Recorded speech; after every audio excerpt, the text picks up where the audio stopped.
हर हर महादेव प्यारे भक्तों।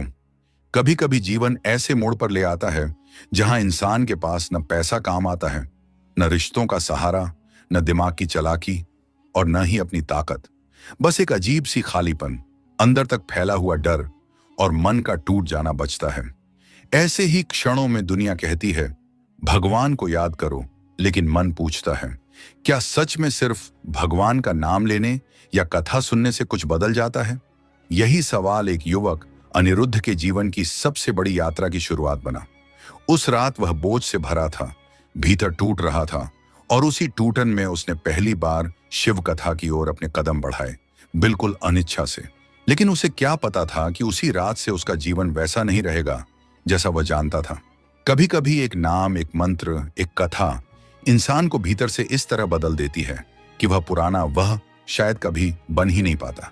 और यही वह कहानी है, कैसे शिव कथा सुनने और नाम जपने से एक सामान्य मनुष्य की किस्मत, व्यवहार, सोच और ऊर्जा बदल जाती है। अनिरुद्ध एक साधारण युवक था, न बहुत धार्मिक, न बहुत अविश्वासी, बस एक सामान्य आदमी जो दिन भर के संघर्ष में डूबा रहता और रात को थक कर सो जाता। लेकिन कुछ महीनों से उसका जीवन जैसे उलझ कर रह गया था। व्यापार डगमगा रहा था, घर में हर बात पर झगड़ा होता, मां की तबीयत बिगड़ती जा रही थी और उसके अंदर न जाने कहां से एक अनजाना डर पैदा हो गया था। वह कहता भी किससे, हर आदमी अपनी ही समस्याओं में डूबा था। एक दिन पिता ने कहा, बेटा आज गांव में शिव कथा है, चलना है। अनिरुद्ध ने तुरंत टाल दिया, पिताजी मेरे पास वक्त नहीं है, कथा सुनने से क्या होगा। पिता मुस्कुराए पर उनकी आंखों में एक थकान थी। जब मन थक जाता है तब कथा रास्ता दिखाती है, और जब किस्मत थक जाती है तब भगवान का नाम उसे फिर से चलाता है। अनिरुद्ध चुप रह गया। वह बहस नहीं करना चाहता था। उसके मन में एक अजीब सा दर्द था। वह थक चुका था, बेहद थक चुका था, और शायद इसी थकान ने उसे पिता के साथ जाने के लिए मजबूर कर दिया। मंदिर में उस रात एक विशेष शांति थी। दीपक की पीली रोशनी, हवा में धूप की महक, चारों ओर बैठी भीड़ और बीच में शांत स्वर में चलती कथा। अनिरुद्ध ने सोचा था कि उसका मन यहां भी भटकेगा, लेकिन जैसे ही कथावाचक का पहला वाक्य गूंजा, वह भीतर तक हिल गया। कथावाचक बोले, मनुष्य का सबसे बड़ा शत्रु कोई बाहरी शक्ति नहीं, उसका अपना चंचल मन है, और इस मन को वश में करने का सबसे सरल उपाय है भगवान का नाम। अनिरुद्ध ने अपने भीतर एक हलचल महसूस की। कभी उसने ऐसा विचार अपने अंदर आने ही नहीं दिया था। कथावाचक आगे बोले, शिव कथा केवल कहानी नहीं, यह मन की यात्रा है, और ओम नमः शिवाय केवल शब्द नहीं, यह मन के अंधेरे को चीरने वाला प्रकाश है। अनिरुद्ध को लगा जैसे उसे ही संबोधित किया जा रहा हो। वह अवाक बैठा रहा। उसके भीतर कई महीनों से जमा हुआ डर, चिंता और भ्रम धीरे धीरे पिघलने लगा। लेकिन फिर उसके तर्कशील मन ने कहा, क्या इन बातों से समस्या का हल मिल जाता है? जैसे उसके मन का सवाल सुन लिया गया हो। कथावाचक बोले, समस्याएं वही रहती हैं, पर मन बदल जाता है, और जब मन बदल जाता है तो समस्याएं हल होना शुरू हो जाती हैं। अनिरुद्ध का दिल जोर से धड़क उठा। कथा उसके अंदर घुसकर बैठ रही थी। वह खुद को रोक नहीं पा रहा था। उस रात कथा में एक प्रसंग सुनाया गया, एक गरीब चरवाहे का। वह हर दिन जंगल में जाता, अपनी भेड़ों को चराता और ओम नमः शिवाय जपता रहता। धीरे धीरे उसके भीतर ऐसी चेतना, ऐसी शांति और ऐसी समझ विकसित हुई कि गांव वाले उससे सलाह लेने लगे। उसका चेहरा चमकने लगा, उसकी वाणी में मीठापन आ गया, और उसके भीतर से निकलती सकारात्मक ऊर्जा हर किसी को आकर्षित करती। वह साधारण था, पर नाम जप ने उसे असाधारण बना दिया। अनिरुद्ध इस प्रसंग से विशेष रूप से प्रभावित हुआ। वह चरवाहा भी तो एक साधारण मनुष्य था, फिर उसके जीवन में इतना परिवर्तन कैसे आया? क्या यह सच था? क्या किसी मंत्र में इतनी शक्ति हो सकती है? लेकिन उसके भीतर कहीं गहरे कुछ कह रहा था, हाँ हो सकता है, अगर मन से जपो। उस रात अनिरुद्ध कथा समाप्त होने तक बैठा रहा। लोग उठकर घर जा रहे थे, लेकिन उसका मन एक तरह की शांति में डूबा हुआ था। उसने लंबे समय बाद महसूस किया कि उसका सिर हल्का हो गया है। जीवन की उलझनें वही हैं, पर उनका बोझ कुछ कम हो गया है। घर पहुंचकर पिता ने पूछा, कैसा लगा? अनिरुद्ध ने कहा, कथा में कुछ था जो मन में उतर गया। पिता मुस्कुराए, कथा वही है, पर सुनने वाला बदलता है। उस रात अनिरुद्ध को नींद जल्दी आ गई। कई महीनों बाद उसने बिना बेचैन हुए सोया।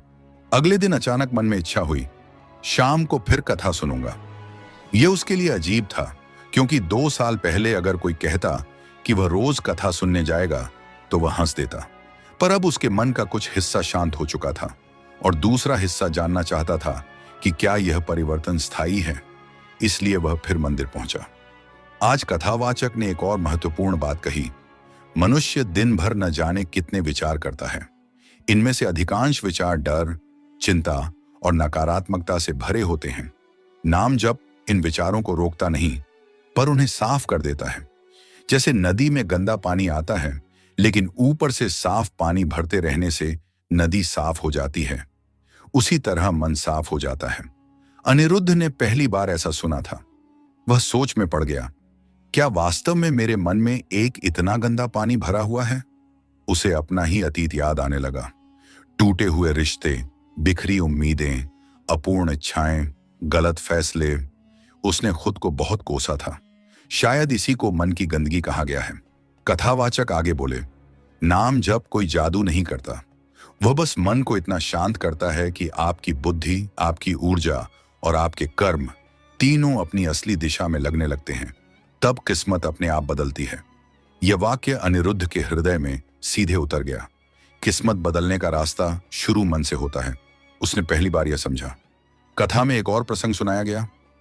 एक राजा था जो अंदर से बहुत परेशान रहता।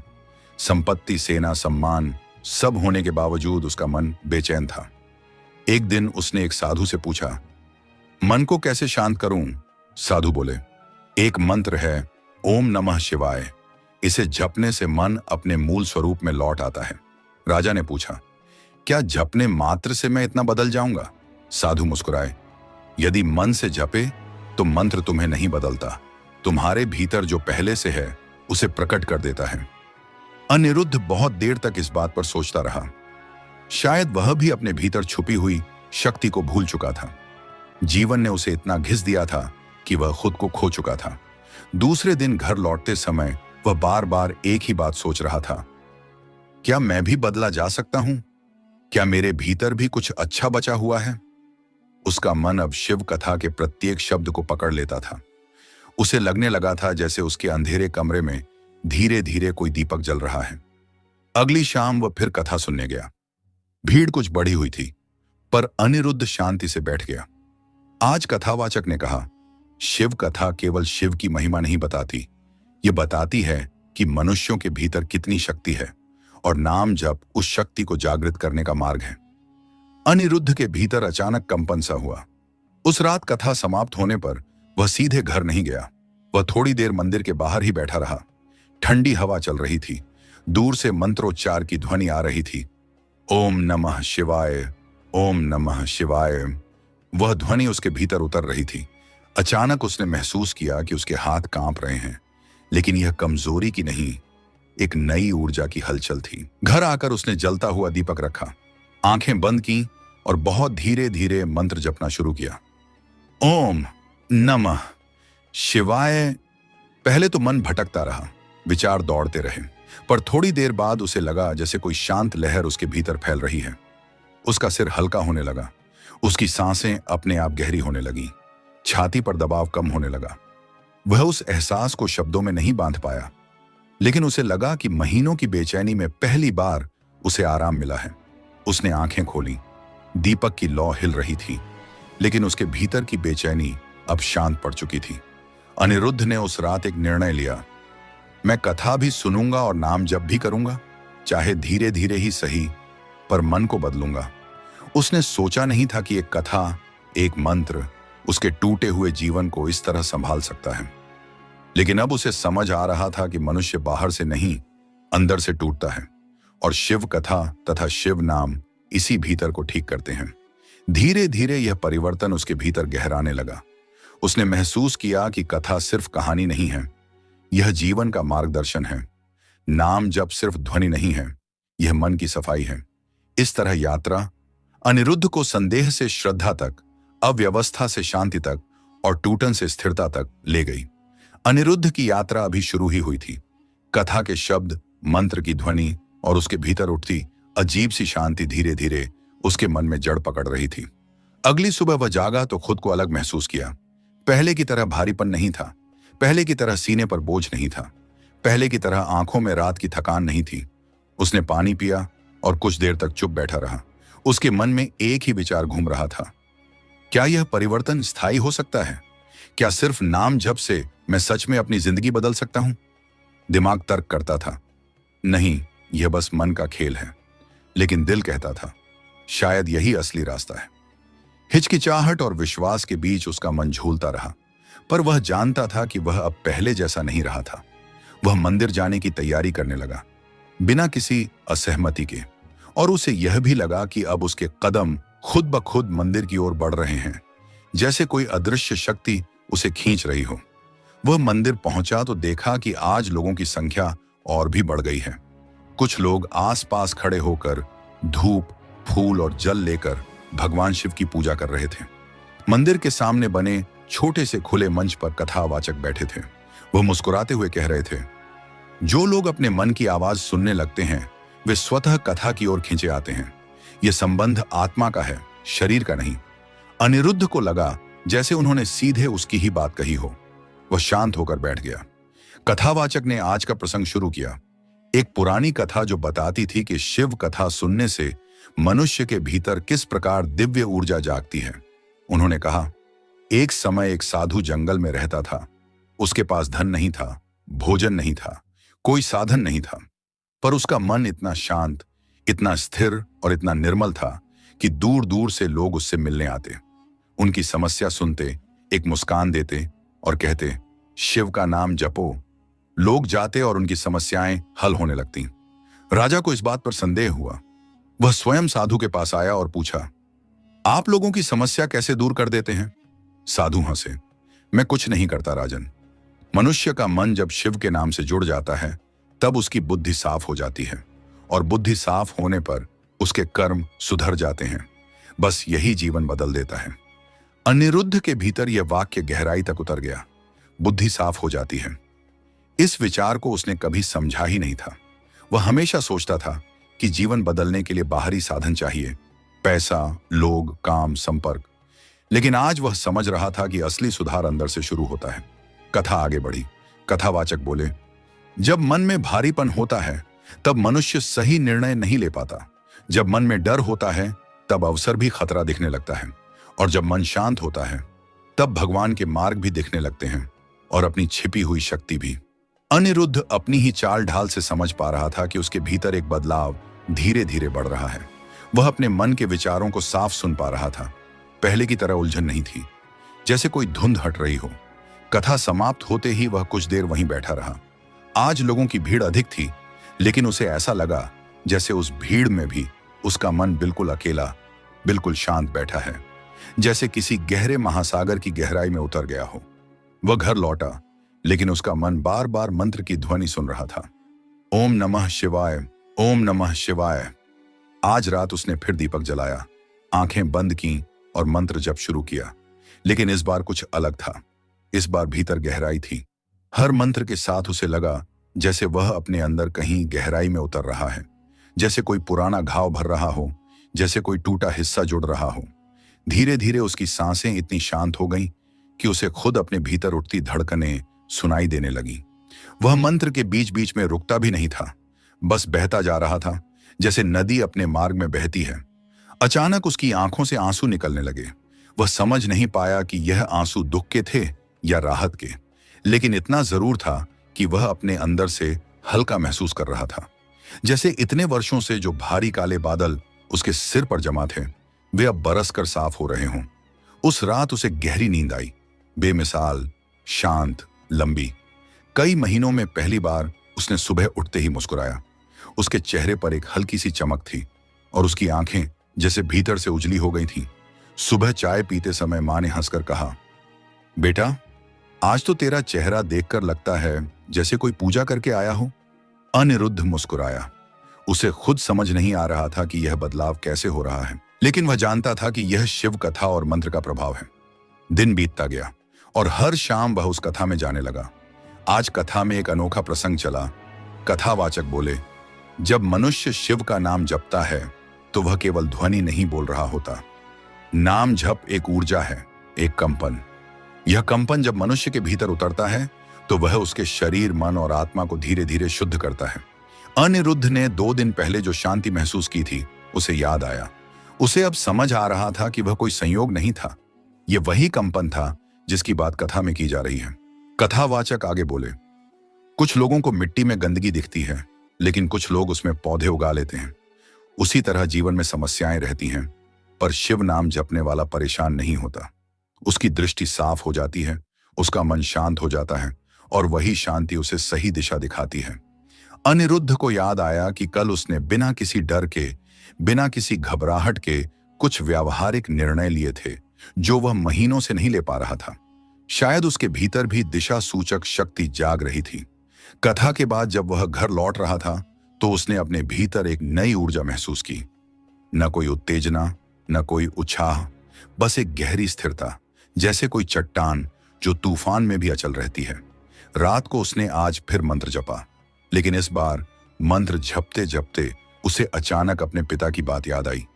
कथा वही है, सुनने वाला बदलता है। अब उसे यह बात गहराई से समझ आ रही थी। मंत्र जपते जपते उसका मन इतना शांत हो गया कि वह स्थिर बैठा रहा।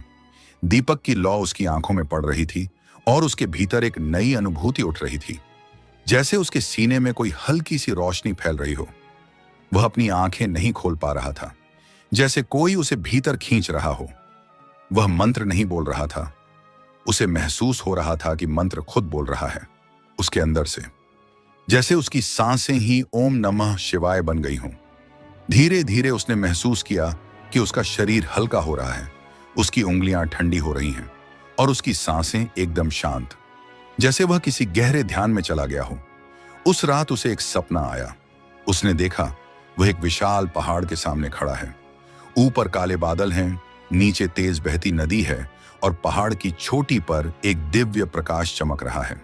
वह उसी प्रकाश की ओर चलने लगता है और जैसे ही कदम बढ़ाता है उसे महसूस होता है कि कोई अदृश्य शक्ति उसके साथ चल रही है। वह पीछे मुड़कर देखता है, लेकिन कोई नहीं होता। वह फिर चलता है और प्रकाश धीरे धीरे बड़ा होने लगता है। जब वह पहाड़ की चोटी पर पहुंचता है तो उसे लगता है कि प्रकाश उसके भीतर उतर रहा है और वह चौंक कर जाग जाता है। उसका दिल जोर से धड़क रहा था। उसने महसूस किया कि यह सपना साधारण नहीं था। शायद यह उसके भीतर की यात्रा का शुभारंभ था। शायद यह संकेत था कि शिव कथा और मंत्र जप के कारण उसकी चेतना भीतर की ओर खुल रही थी। अगले दिन जब वह कथा सुनने पहुंचा तो उसका मन पहले से ज्यादा प्रसन्न था, ज्यादा खुला हुआ था। आज कथावाचक ने वही बताया जो अनिरुद्ध सपने में महसूस कर चुका था। उन्होंने कहा, जब मनुष्य शिव कथा सुनता है और नाम जपता है तब उसका अवचेतन मन धीरे धीरे शुद्ध होने लगता है, और अवचेतन मन जब बदलता है तब सपने, विचार, निर्णय, व्यवहार सब बदलने लगते हैं। यही आध्यात्मिक जागरण की शुरुआत है। अनिरुद्ध का पूरा शरीर कांप उठा। उसे लगा जैसे यही उसकी कहानी है। उसे महसूस हुआ यह यात्रा सिर्फ मन की नहीं है, यह आत्मा की यात्रा है। कथावाचक ने एक और गहरा वाक्य कहा, मनुष्यों की समस्याएं बाहर की दुनिया में नहीं, उनके भीतर होती हैं, और भगवान का नाम भीतर की दुनिया को प्रकाश देता है। अनिरुद्ध अब हर शब्द को अपनी हड्डियों में उतरता हुआ महसूस कर रहा था। वह जान चुका था कि उसका जीवन बदल रहा है, धीरे धीरे पर निश्चित रूप से। कथा समाप्त होते ही वह मंदिर के बाहर बैठ गया। शाम ढल रही थी, आसमान नारंगी हो रहा था और दूर से घंटियों की आवाज आ रही थी। वह शांत बैठा रहा, अपने भीतर चल रहे परिवर्तन को सुनता हुआ। उसे महसूस हो रहा था कि उसकी पुरानी चिंताएं अब उसी पर हावी नहीं हो पा रही थीं। उसके भीतर शक्ति आ रही थी, मौन, शांत लेकिन दृढ़, और यह शक्ति किसी बाहरी चीज से नहीं, अगर आती थी तो सिर्फ मंत्र जप और कथा के प्रभाव से। उस दिन रात को उसने पूरा 1 घंटा मंत्र जपा, और जब उसने मंत्र रोका तो वह बिल्कुल नई दुनिया में था, अपने भीतर की दुनिया में। जहां अनिरुद्ध का मन अब बदल चुका था, उसकी चेतना जाग चुकी थी और उसकी आध्यात्मिक यात्रा वास्तव में शुरू हो चुकी थी। अनिरुद्ध अपनी चटाई पर चुप बैठा था, लेकिन भीतर जैसे कोई अदृश्य संगीत बज रहा था। उसने पहली बार महसूस किया कि उसकी श्वास उसे भीतर खींच रही है, और उसके भीतर एक नई दुनिया खुल रही है, शांत, शीतल, उजली। लगा जैसे हर सांस शिव की कृपा से भरी हुई है। उसके चारों ओर कोई खास बदलाव नहीं आया था। वही कमरा, वही दीवारें, वही गैस का चूल्हा, वही मोबाइल की हल्की रोशनी। लेकिन उसके भीतर इतना कुछ बदल चुका था कि दुनिया जैसे नई लगने लगी थी। सुबह जब वह उठा तो उसे लगा जैसे रात भर कोई अदृश्य हाथ उसकी थकान मिटाता रहा हो। वह उठकर खिड़की के पास गया और बाहर देखा। सूरज की पहली किरणें आसमान को सुनहरा कर रही थीं। अनिरुद्ध के मन में एक ही विचार उठा, आज कुछ खास होने वाला है। न जाने क्यों। दिन बीता, कामकाज हुए, लेकिन उसके भीतर मंत्र की मधुर लहरें कहीं ना कहीं चलती रहीं। कोई रुकावट, कोई शोर, कोई तनाव उन्हें रोक नहीं पा रहा था। कभी अपनी सांसों में यह मंत्र सुनाई देता, कभी मन की गहराई में, कभी जैसे हवा खुद एम नमः शिवाय बनकर उसके ऊपर से गुजर रही हो। शाम को वह फिर कथा में पहुंचा। आज उसका मन उतना रेस्टलेस नहीं था जितना पहले रहा करता था। उसे ऐसा लगा जैसे कथावाचक के आने से पहले ही कथा का माहौल उसे गले लगाने लगा हो। कथावाचक ने आज कथा का आरंभ किया, बिना किसी भजन, बिना किसी पंक्ति के, केवल एक वाक्य से। जब साधक भीतर की यात्रा शुरू करता है तभी असली परीक्षा शुरू होती है। अनिरुद्ध की भौहें तन गईं। वह सोचने लगा, परीक्षा किस बात की? कथावाचक बोले, जैसे ही मन का अंधकार हटने लगता है, पुराने छिपे हुए भाव, पुराने घाव, पुराने दुख सब सतह पर आने लगते हैं। यह कमजोरी नहीं बल्कि शुद्धिकरण की शुरुआत है। अनिरुद्ध को तुरंत कल रात का सपना याद आ गया। पहाड़, प्रकाश और अचानक टूटती सांसें। उसने महसूस किया, हाँ, भीतर कुछ खुल रहा है, कुछ पुराना टूट रहा है। कथा आगे बढ़ी। एक युवक की जो तपस्या करने निकला था, परंतु रास्ते में उसे अपने भीतर के भय का सामना करना पड़ा। कथावाचक बोले, हर साधक के भीतर एक अंधेरा कुआं होता है, दुखों, डर, गलतियों, पछतावों का। नाम जप उस कुएं के अंदर रोशनी डाल देता है। रोशनी पड़ते ही गंदगी दिखने लगती है और साधक चौंक जाता है, पर वही असली शुरुआत होती है। अनिरुद्ध भीतर कांप उठा। उसे याद आया, कुछ दिनों से जैसे उसके पुराने डर भी जाग रहे थे, पर साथ में एक शक्ति भी तो थी, अदृश्य, शांत, मजबूत। कथावाचक बोले, शिव कथा केवल समाधान नहीं देती, वह साधक को उसकी असली शक्ति से मिलाती है। और शक्ति तब जागती है जब साधक अतीत के अंधेरे को बिना भागे देख लेता है। अनिरुद्ध ने अपने भीतर कुछ पुरानी बातों को उभरते हुए महसूस किया। स्कूल का एक अपमान, पहली नौकरी में मिला धोखा, दोस्त का अचानक दूर हो जाना, और सबसे बड़ा दर्द, पिता से जुड़ा एक अधूरा संवाद। वह चौंक गया। उसने कभी नहीं सोचा था कि उसके जीवन की इतनी घटनाएं आज भी उसके भीतर जड़ी बैठी हैं। लेकिन मंत्र जप और कथा ने जैसे उसकी आत्मा में झाड़ू लगा दी थी। वह खुद को साफ होते महसूस कर रहा था, चाहे यह प्रक्रिया थोड़ी दर्दनाक क्यों ना हो। कथा समाप्त होने के बाद अनिरुद्ध कुछ देर वहीं बैठा रहा। जब सभी चले गए तो वह मंदिर के बाहर के पेड़ के नीचे बैठ गया। हल्की हवा चल रही थी, घंटियां रुक रुक कर बज रही थीं और वातावरण में जैसे कोई सूक्ष्म स्पंदन था। उसने धीरे से फुसफुसाया, शिव, मैं तैयार हूं। जो भी सीखना है, जो भी बदलना है, मैं अब भागना नहीं चाहता। उस रात उसने देर तक मंत्र जपा। कभी आंसू निकलते, कभी मुस्कान आती, कभी पुरानी बातें याद आती, कभी भविष्य का डर उठता, पर हर बार मंत्र उसे वापस उसकी श्वास में लौटा देता था। धीरे धीरे उसका शरीर शिथिल हुआ, मन शांत हुआ और वह गहरे ध्यान में चला गया। उसने फिर सपना देखा। इस बार वह उसी पहाड़ के सामने खड़ा था, लेकिन इस बार उसके पैरों पर एक छोटा सा दीपक जल रहा था। पहाड़ की चोटी का प्रकाश कम था और उसके हाथ में रखा दीपक ज्यादा तेज। सपने में उसे जैसे किसी आवाज ने कहा, पहाड़ का प्रकाश पाने के लिए पहले अपने भीतर का दीपक जलाना पड़ता है। वह दौड़कर चोटी की ओर बढ़ा और जब वहां पहुंचा, ऊपर कोई प्रकाश नहीं था, सब अंधेरा। लेकिन नीचे उसके हाथ का दीपक तेज हो चुका था, जैसे दुनिया का सारा प्रकाश उसी में समा गया हो। उसी क्षण वह चौंक कर जाग गया। दिल धक धक कर रहा था। उसने महसूस किया, यह कोई साधारण सपना नहीं था। यह संकेत था कि असली शिव बाहर नहीं, उसके भीतर है। अगले दिन कथा में पहुंचा तो वह पहले से अधिक शांत, अधिक परिपक्व और अधिक जागरूक था। उसे लगा जैसे वह सिर्फ सुनने नहीं आया, वह समझने आया है। आज कथावाचक ने एक अत्यंत गहन प्रसंग लिया, सुदामा और शिव की कथा, जहां बताया गया जब मनुष्य शिव का नाम जपते जपते परिपक्व होता है तो उसका हृदय इतना कोमल हो जाता है कि वह किसी से द्वेष नहीं रख पाता। यही शिव की कृपा का दूसरा चरण है। अनिरुद्ध के मन में जैसे कोई गांठ खुली हो। उसे वर्षों पुराना वह व्यक्ति याद आया जिसने उसे धोखा दिया था, वह जिसे याद करके वह हमेशा परेशान हो जाता था। आज पहली बार उस व्यक्ति के लिए उसे करुणा महसूस हुई, दया, क्रोध नहीं। रात को लौटकर उसने महसूस किया उसके भीतर कोई गहरा घाव था जो आज अपने आप भरने लगा था।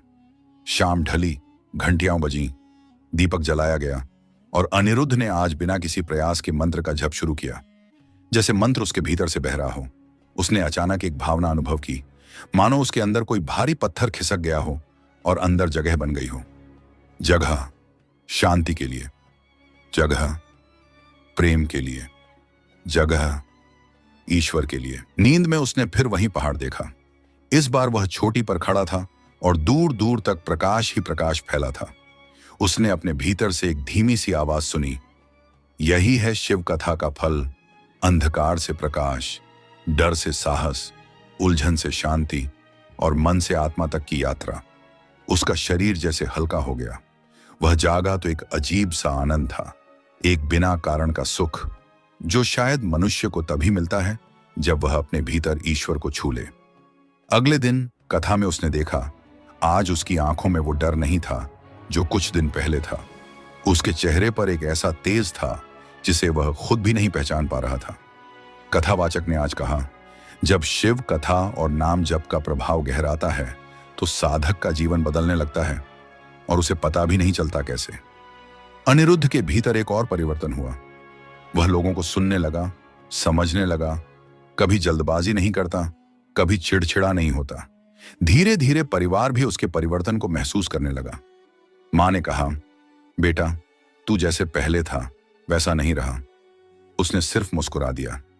इस बीच एक दिन कथा में कथावाचक ने सबसे बड़ा रहस्य बताया, शिव कथा सिर्फ सुनने की चीज नहीं है, यह भीतर घटने वाली प्रक्रिया है। यह साधक को उसके भीतर के भगवान से मिला देती है। अनिरुद्ध को लगा जैसे यह वाक्य उसके लिए ही बोला गया हो। उसने अपनी आंखें बंद कर लीं और उस छोटी को याद किया, उस दीपक को, उस प्रकाश को, और उसका मन मंत्र में खो गया। कथा समाप्त हो चुकी थी। लोग चले गए पर अनिरुद्ध नहीं उठा। वह बैठा रहा, गहराई में उतरता हुआ, शांत, स्थिर, संपूर्ण। उसे महसूस हुआ शिव कथा का प्रभाव अब केवल उसके मन में नहीं, उसके पूरे जीवन में उतर चुका है। जहां अनिरुद्ध न केवल बदल चुका है बल्कि अब भीतर से जाग चुका है। उसकी आध्यात्मिक यात्रा अब गहराई में प्रवेश कर चुकी है।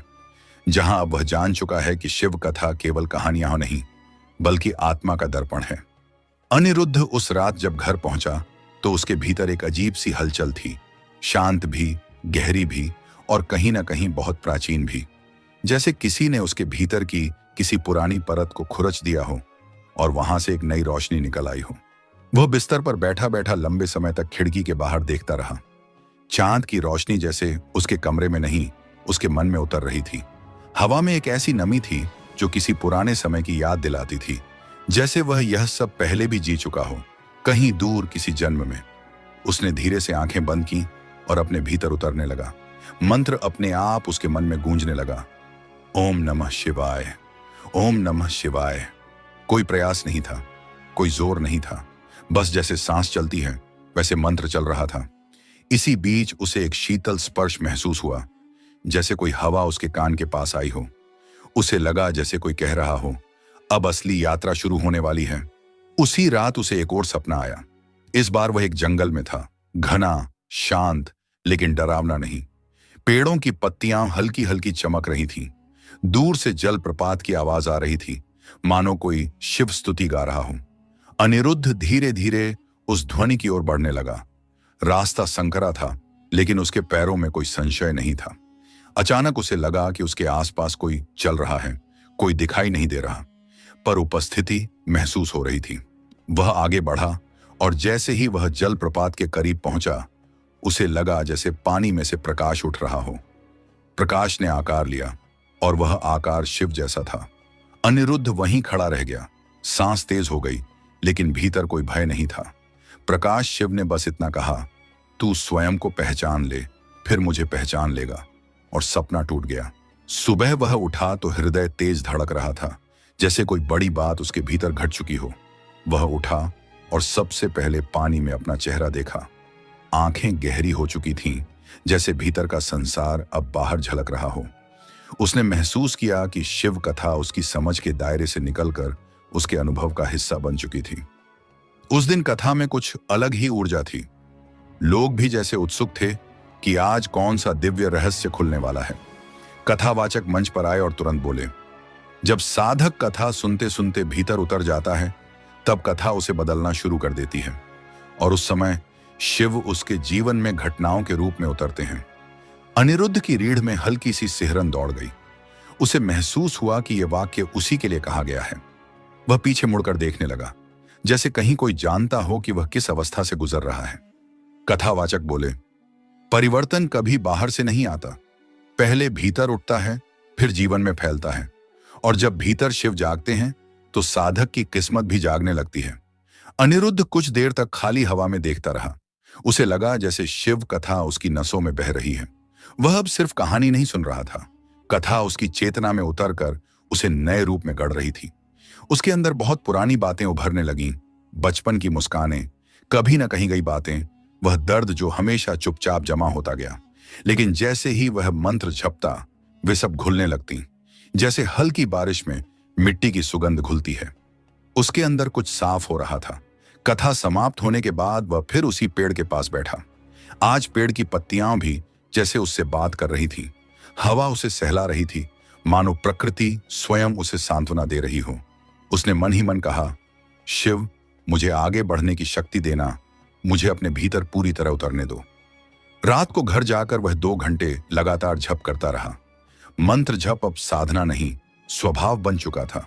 उसे लगा कि उसकी सांसें, उसकी धड़कन, उसका मन सब एक लय में आ चुके हैं।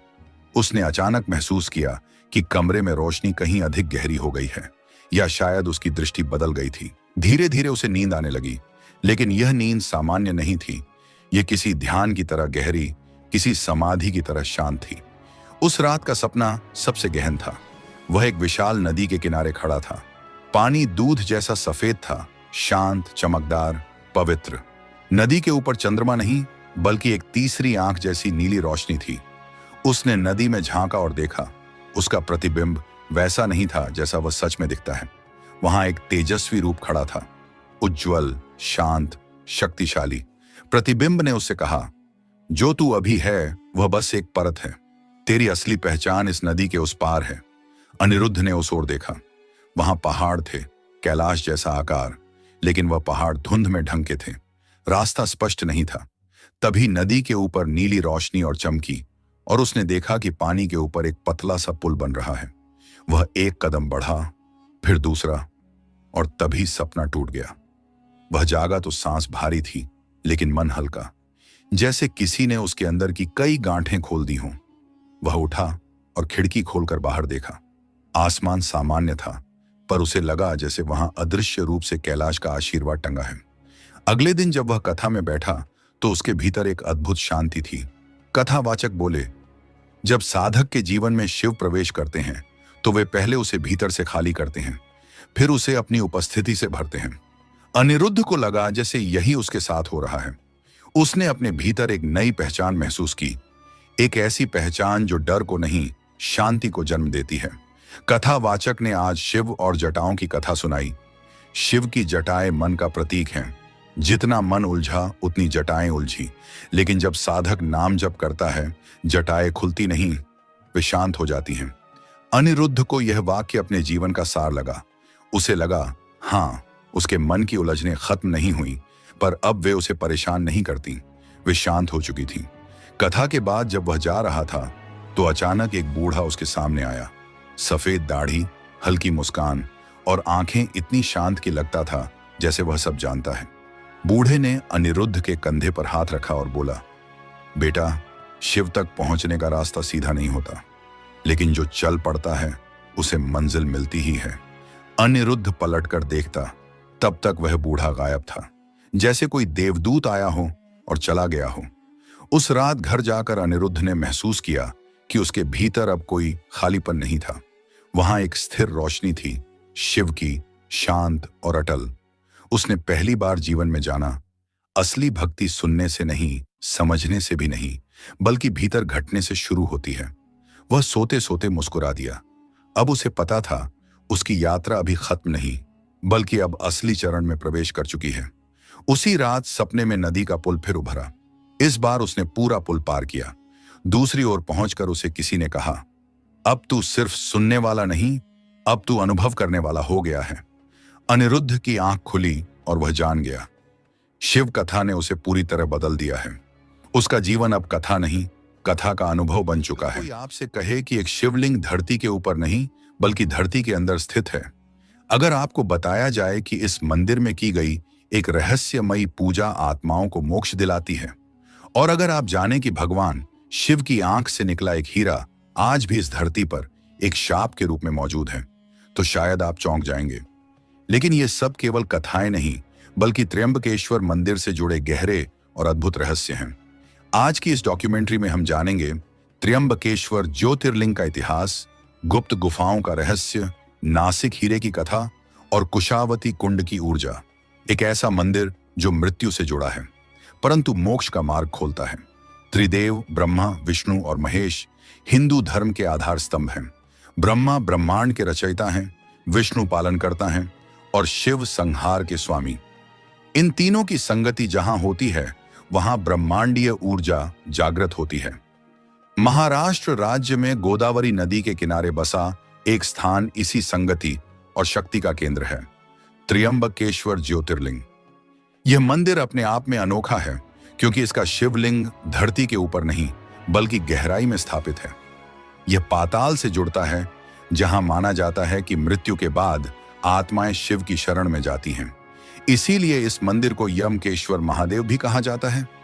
यम यानी मृत्यु, केश्वर यानी स्वामी। यह मंदिर उन आत्माओं के लिए भी विशेष है जो किसी दुर्घटना या हत्या के कारण अकाल मृत्यु को प्राप्त हुई हों। ऐसी आत्माएं इस स्थान पर मोक्ष प्राप्त कर सकती हैं एक विशेष पूजा के माध्यम से, जिसे नारायण नागबलि कहा जाता है। नारायण नागबलि पूजा एक रहस्यमयी और दुर्लभ अनुष्ठान है। यह उन आत्माओं के लिए की जाती है जो अपने जीवन की पूर्णता से पहले ही किसी नकारात्मक परिस्थिति में मृत्यु को प्राप्त हुई हों। उनकी पीड़ा, उनका भ्रम और उनका मोह उन्हें पृथ्वी से बांध देता है। इस पूजा के माध्यम से उन्हें मुक्त किया जाता है। यह पूजा त्र्यंबकेश्वर में विशेष ब्राह्मणों द्वारा विधिवत की जाती है। इस प्रक्रिया में विशेष मंत्र, यज्ञ और विधियां होती हैं जो केवल यहां संभव हैं। त्र्यंबकेश्वर मंदिर को इतना दिव्य और शक्तिशाली बनाने के पीछे एक गहरी पौराणिक कथा है। यह कथा शिव पुराण में वर्णित है। सदियों पहले ब्रह्मगिरी पर्वत की तलहटी में ऋषियों का एक तपोवन था। वहां गौतम ऋषि अपने आश्रम में तप कर रहे थे। एक समय ऐसा आया जब उस क्षेत्र में भीषण अकाल पड़ गया।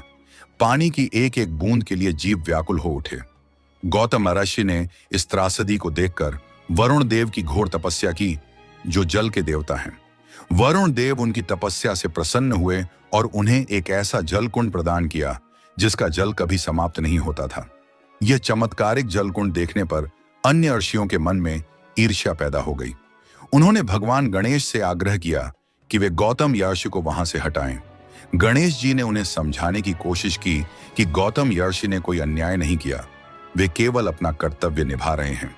परंतु जब उन्होंने नहीं माना तो गणेश जी ने एक योजना बनाई। गणेश जी ने एक दुर्बल गाय का रूप धारण किया और गौतम ऋषि के समीप चले गए। गौतम ऋषि ने उस गाय को चारा दिया, लेकिन जैसे ही उसने चारा खाया वह वहीं मर गई। इसके तुरंत बाद सभी ऋषि वहां आ गए और गौतम ऋषि पर गोहत्या का आरोप लगा दिया। ऋषियों ने उन पर इतने पत्थर बरसाए कि उन्हें आश्रम छोड़ने पर मजबूर होना पड़ा। इस घटना से दुखी होकर गौतम ऋषि और उनकी पत्नी अहिल्या ने शिव जी की आराधना शुरू की। उन्होंने कठोर तप किया और अंततः भगवान शिव उनके समक्ष प्रकट हुए। गौतम ऋषि ने अपने ऊपर लगे गोहत्या के दोष से मुक्ति मांगी।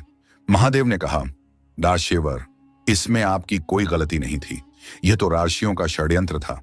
लेकिन गौतम ऋषि क्रोधित नहीं हुए, बल्कि उन्होंने धन्यवाद दिया कि इस कारण उन्हें शिव के दर्शन प्राप्त हुए। उन्होंने केवल अपने लिए नहीं बल्कि संपूर्ण पृथ्वी के कल्याण के लिए भगवान से प्रार्थना की कि मां गंगा पृथ्वी पर प्रकट हों। भगवान शिव ने यह प्रार्थना स्वीकार की। उन्होंने अपनी जटाओं से देवी गंगा को पृथ्वी पर प्रवाहित किया। गंगा ने गौतम ऋषि को पाप मुक्त किया, लेकिन कहा, मैं वहीं रह सकती हूं जहां शिव निवास करते हैं। तब गौतम ऋषि ने भगवान शिव से निवेदन किया कि वे इसी स्थान पर वास करें। महादेव ने उनकी बात मान ली और यहीं धरती में समाकर ज्योतिर्लिंग के रूप में स्थापित हो गए। इसी स्थान को आज हम त्र्यंबकेश्वर ज्योतिर्लिंग के नाम से जानते हैं। यहाँ गंगा दक्षिण दिशा से बहती है, इसलिए इसे दक्षिण गंगा भी कहा जाता है। और यही गंगा गोदावरी के रूप में जानी जाती है, जो आज भी पुण्यदायिनी मानी जाती है।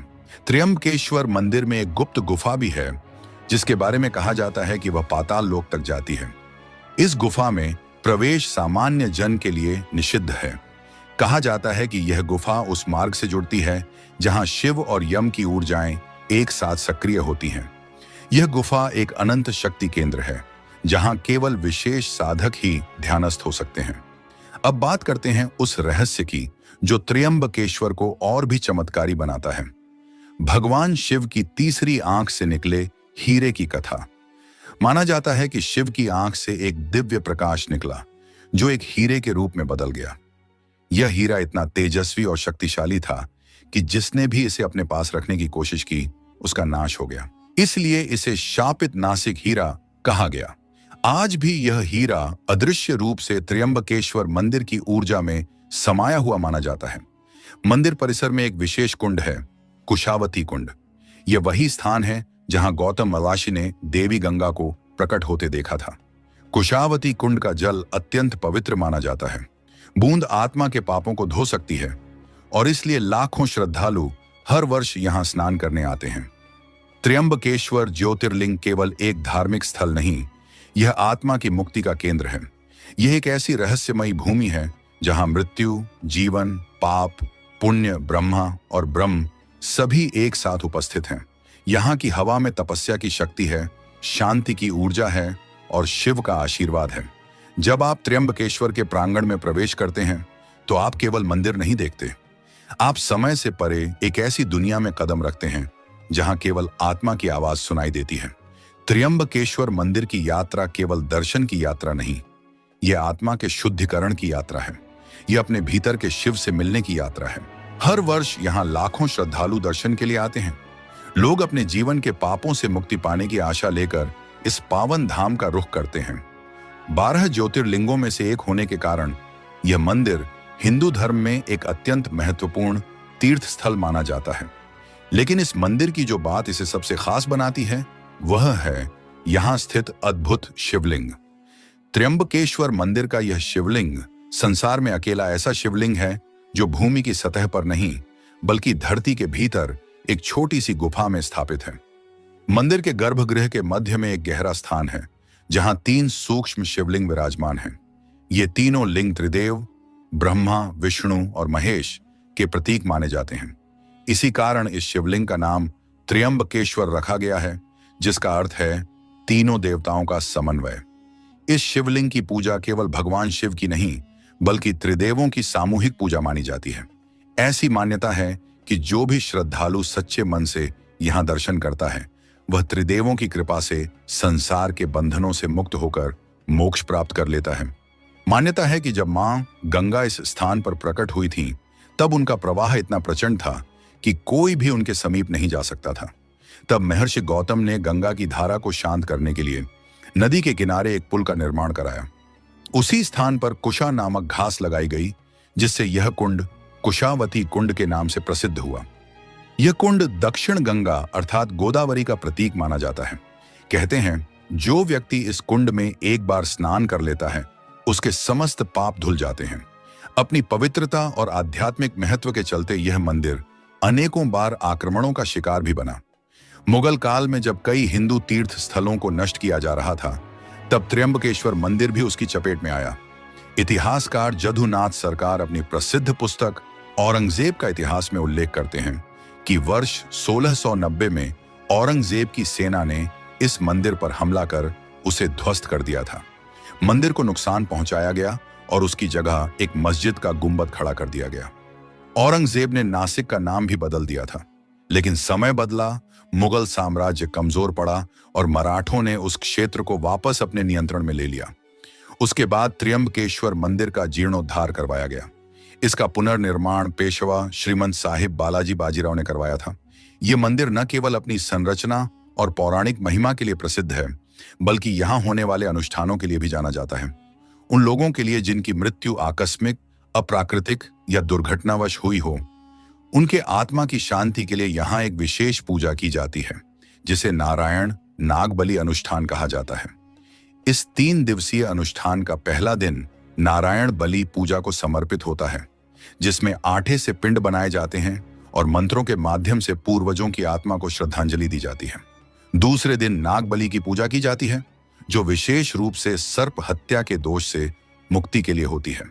इस पूजा में आटे से सांप की आकृति बनाकर उसकी आत्मा की शांति के लिए विधिवत अनुष्ठान किया जाता है।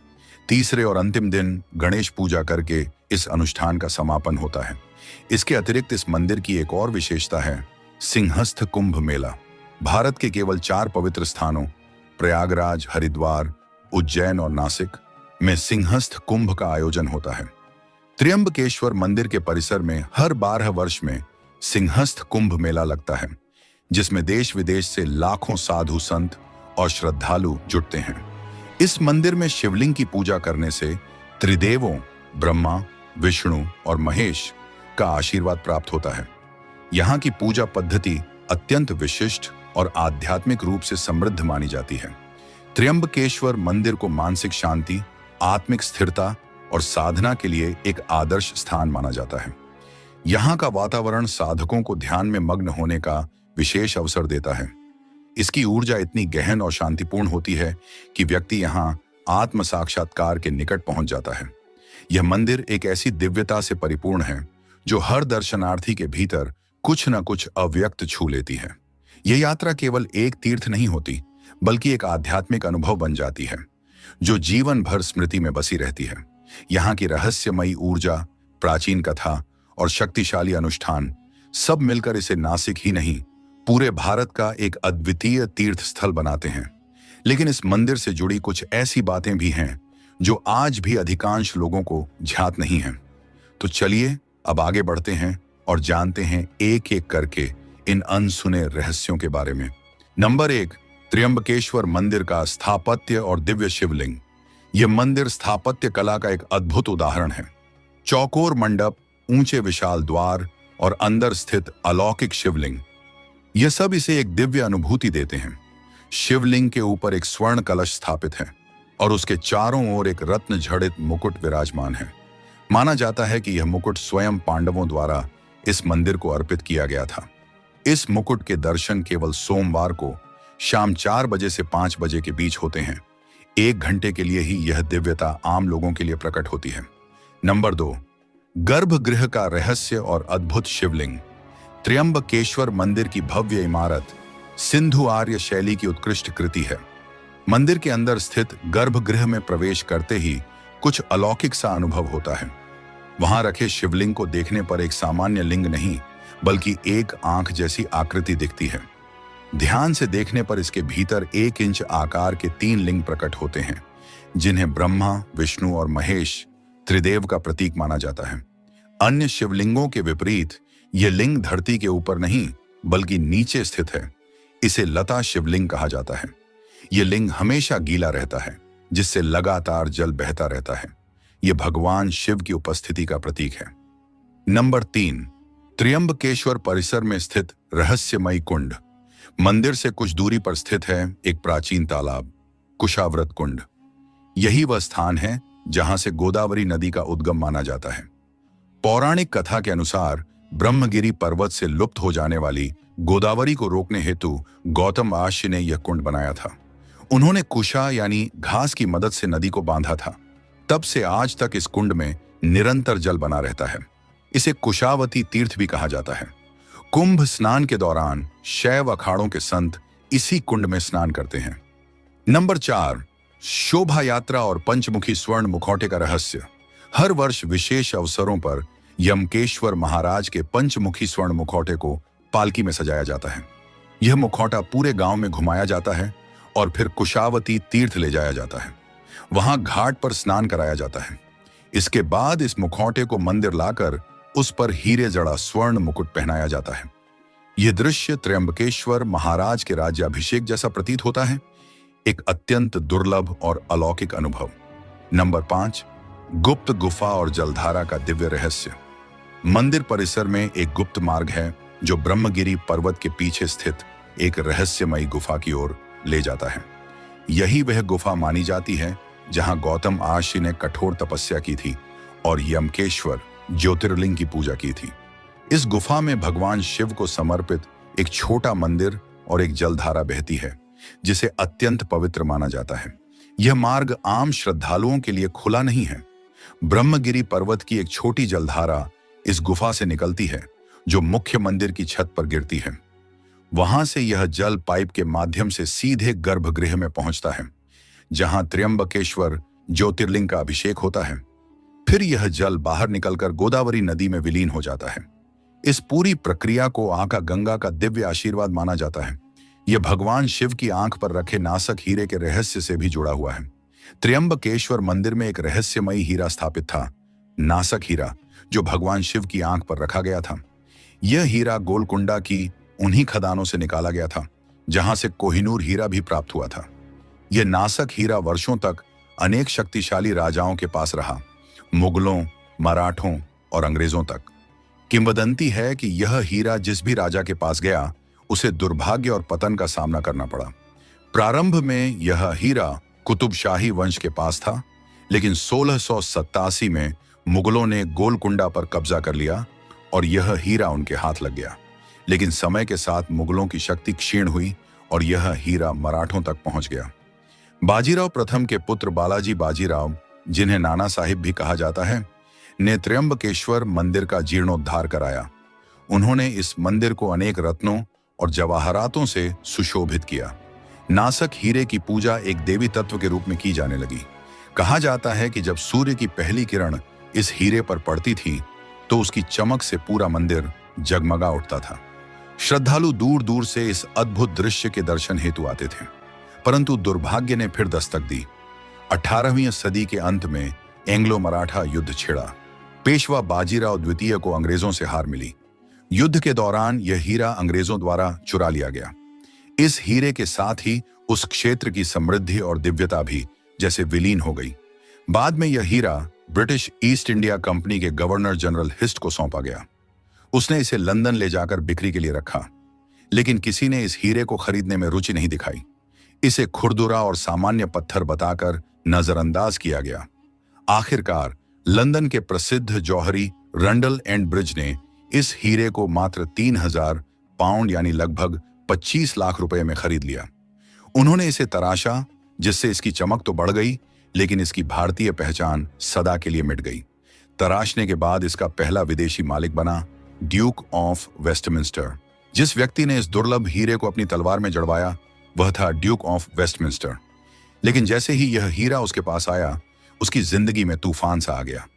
धीरे धीरे उसके जीवन में विचित्र और असामान्य घटनाएं घटने लगीं। लोगों का मानना है कि इस रहस्यमयी हीरे में कोई अदृश्य शक्ति छिपी हुई है जो इसे छूने वाले हर इंसान से अपना बदला लेती है। कुछ लोगों की मान्यता है कि अगर यह हीरा किसी के पास आ जाए तो उसका भविष्य अंधकार में डूब जाता है।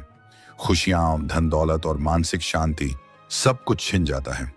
चाहे वो ड्यूक ऑफ वेस्टमिंस्टर हो या फिर मशहूर अमेरिकी उद्योगपति जेपी मॉर्गन जूनियर, जिसने भी इस हीरे को अपनाया उसका जीवन बिखरता चला गया। अचानक ऐसा प्रतीत हुआ जैसे सब कुछ हाथ से निकलता जा रहा हो। यही वजह है कि इस हीरे को लेकर शापित होने की कहानी और भी प्रबल होती चली गई। और जब दूसरा विश्व युद्ध शुरू हुआ तो हिटलर की निगाहें यूरोप के अलावा वहां के बेशकीमती रत्नों पर भी टिक गई थीं। इसी वजह से इस रहस्यमयी हीरे को नाजी सेना से बचाने के लिए इंग्लैंड के एक अत्यंत गुप्त और दूरस्थ स्थान पर छिपा दिया गया। कई वर्षों तक यह हीरा पूरी दुनिया से लापता रहा। फिर एक दिन यह अमेरिका में मिला और प्रसिद्ध जौहरी हैरी विंस्टन की नजर इस पर पड़ी। उन्होंने इसे बेहद सावधानी और निपुणता से तराशा। इस हीरे को 2 बार काटा गया, जिससे इसका वजन 79 कैरेट से घटकर मात्र 43 कैरेट रह गया। वर्ष 1970 में एडवर्ड हेड नामक एक शख्स ने इस हीरे को 4.2 करोड़ रुपए में खरीदा था। यमकेश्वर मंदिर से चुराए जाने के बाद यह हीरा कई लोगों के हाथों में गया, कई बार बेचा और खरीदा गया, लेकिन यह कभी किसी के पास स्थायी रूप से नहीं रह पाया। लोगों का मानना है कि यह हीरा एक स्थान पर कभी नहीं टिक सकता। यह तब तक इधर उधर भटकता रहेगा जब तक इसे इसके वास्तविक स्थान यमकेश्वर मंदिर में वापस नहीं लाया जाता। वर्ष 1977 के बाद यह हीरा एक रहस्य बन गया। बताया जाता है कि सऊदी अरब के राजा ने इसे एक निजी संग्रहकर्ता को बेच दिया जो ऐतिहासिक वस्तुओं का शौकीन था। उसके बाद से आज तक इस हीरे के बारे में कोई भी जानकारी सार्वजनिक नहीं हुई है। बिल्कुल वैसे ही जैसे कोहिनूर हीरे को भारत वापस लाने की मांग चल रही है, उसी प्रकार इस नासिक हीरे को भी भारत लाने की चर्चा तेज हो गई है। अगर आपने अभी तक हमारे केदारनाथ के रहस्य वाले वीडियो को नहीं देखा है तो तुरंत यहां क्लिक करके वह अद्भुत कहानी जरूर देखिए। नंबर 8, नंदी जी से जुड़ा रहस्य। यमकेश्वर मंदिर भगवान शिव को समर्पित एक प्राचीन तीर्थ है और हम सभी जानते हैं कि जहां भी शिव जी होते हैं वहां नंदी जी की उपस्थिति भी अनिवार्य मानी जाती है। त्र्यंबकेश्वर मंदिर में नंदी जी की एक विशेष प्रतिमा स्थापित की गई है जिसकी दर्शन करने हर भक्त जरूर आता है। यहां आने वाला हर श्रद्धालु इस मूर्ति के पास जाकर फूल चढ़ाता है और बड़ी श्रद्धा से अपनी मनोकामना नंदी जी के कान में फुसफुसाता है। मान्यता है कि नंदी जी के कान में जो भी सच्चे दिल से कहा जाए वह अवश्य पूरा होता है। यही वजह है कि भक्तगण इस पर अटूट विश्वास रखते हैं। नंबर 9, ब्रह्मगिरी पर्वत और गोदावरी नदी का रहस्य। त्र्यंबकेश्वर मंदिर के पास ही स्थित है ब्रह्मगिरी पर्वत, एक ऐसा स्थान जहां से गोदावरी नदी की उत्पत्ति होती है। इसी कारण इसे दक्षिण गंगा कहा जाता है और हिंदू धर्म में यह एक अत्यंत पवित्र नदी मानी जाती है। इस पर्वत पर एक छोटा सा जलकुंड है जिससे यह नदी निकलती है। ब्रह्मगिरी पर्वत पर चढ़ाई करना आसान नहीं है। इसकी लंबाई लगभग 3 से 4 किलोमीटर है और चढ़ाई में करीब 750 से ज्यादा सीढ़ियां आती हैं। लेकिन यह स्थान सिर्फ धार्मिक ही नहीं बल्कि प्राकृतिक सुंदरता का भी अद्भुत संगम है। यह भी माना जाता है कि ब्रह्मा, विष्णु और महेश त्रिदेवों की उत्पत्ति ब्रह्मगिरी पर्वत पर ही हुई थी। शिवजी ने यहीं से सृष्टि के निर्माण का मार्ग प्रशस्त किया था। इसलिए यह पर्वत केवल एक तीर्थ स्थल नहीं बल्कि आध्यात्मिक ऊर्जा का केंद्र भी माना जाता है। तो दोस्तों, यह थे त्र्यंबकेश्वर मंदिर और इसके आसपास के कुछ अत्यंत रहस्यमयी तथ्यों और स्थानों की कहानी, जिनके बारे में आज के इस वीडियो में हमने विस्तार से चर्चा की। क्या आपने कभी किसी ऐसे मंदिर के बारे में सुना है जिसने स्वयं अपने अंत की भविष्यवाणी कर दी हो? एक ऐसा धाम जो हर वर्ष घटने वाली अद्भुत और रहस्यमयी घटनाओं से यह संकेत देता है कि शायद एक दिन यह धरती से विलुप्त हो जाएगा। उत्तराखंड की बर्फीली चोटियों में बसा बद्रीनाथ धाम, एक ऐसा नाम जिसे सुनते ही लाखों श्रद्धालुओं के मन में भक्ति की लौ जल उठती है। लेकिन क्या आपने कभी इसके भीतर छिपे उन रहस्यों के बारे में जाना है जो इस स्थान को सिर्फ तीर्थ नहीं बल्कि सनातन धर्म की चमत्कारों से भरी एक जीवंत गाथा बना देते हैं? सवाल सिर्फ यह नहीं कि आप वहां गए हैं या नहीं, सवाल यह है, क्या आपने वहां की उन घटनाओं को महसूस किया है जो विज्ञान के हर नियम को चुनौती देती हैं? क्या बद्रीनाथ सच में दूसरा बैकुंठ है? क्यों कहा जाता है कि यह पृथ्वी पर भगवान विष्णु का दिव्य निवास है? क्या इसका कारण सिर्फ धार्मिक मान्यता है या इसके पीछे छुपे हैं कुछ ऐसे संकेत जिनका जवाब आज तक कोई नहीं खोज पाया? यह मंदिर साल में केवल 6 महीने के लिए खुलता है, लेकिन जब सर्दियां आती हैं और बर्फ इसकी दीवारों को ढक लेती है, तब भी यहां जलने वाली अखंड ज्योति कभी बुझती नहीं। किसी ने इस दिव्य अग्नि को कभी बुझते नहीं देखा। ना हवा, ना हिमपात, ना समय, कोई भी इसे रोक नहीं पाया। आखिर वह कौन सी शक्ति है जो इसे जलाए रखती है? क्या यह स्वयं भगवान विष्णु की लीला है या कोई अदृश्य ब्रह्म शक्ति जो इस धाम की रक्षा कर रही है? और एक रहस्य और, शंख क्यों नहीं बजाया जाता? पूरे भारत में हर मंदिर में शंखनाद से पूजा आरंभ होती है, लेकिन बद्रीनाथ धाम में शंख बजाना वर्जित है।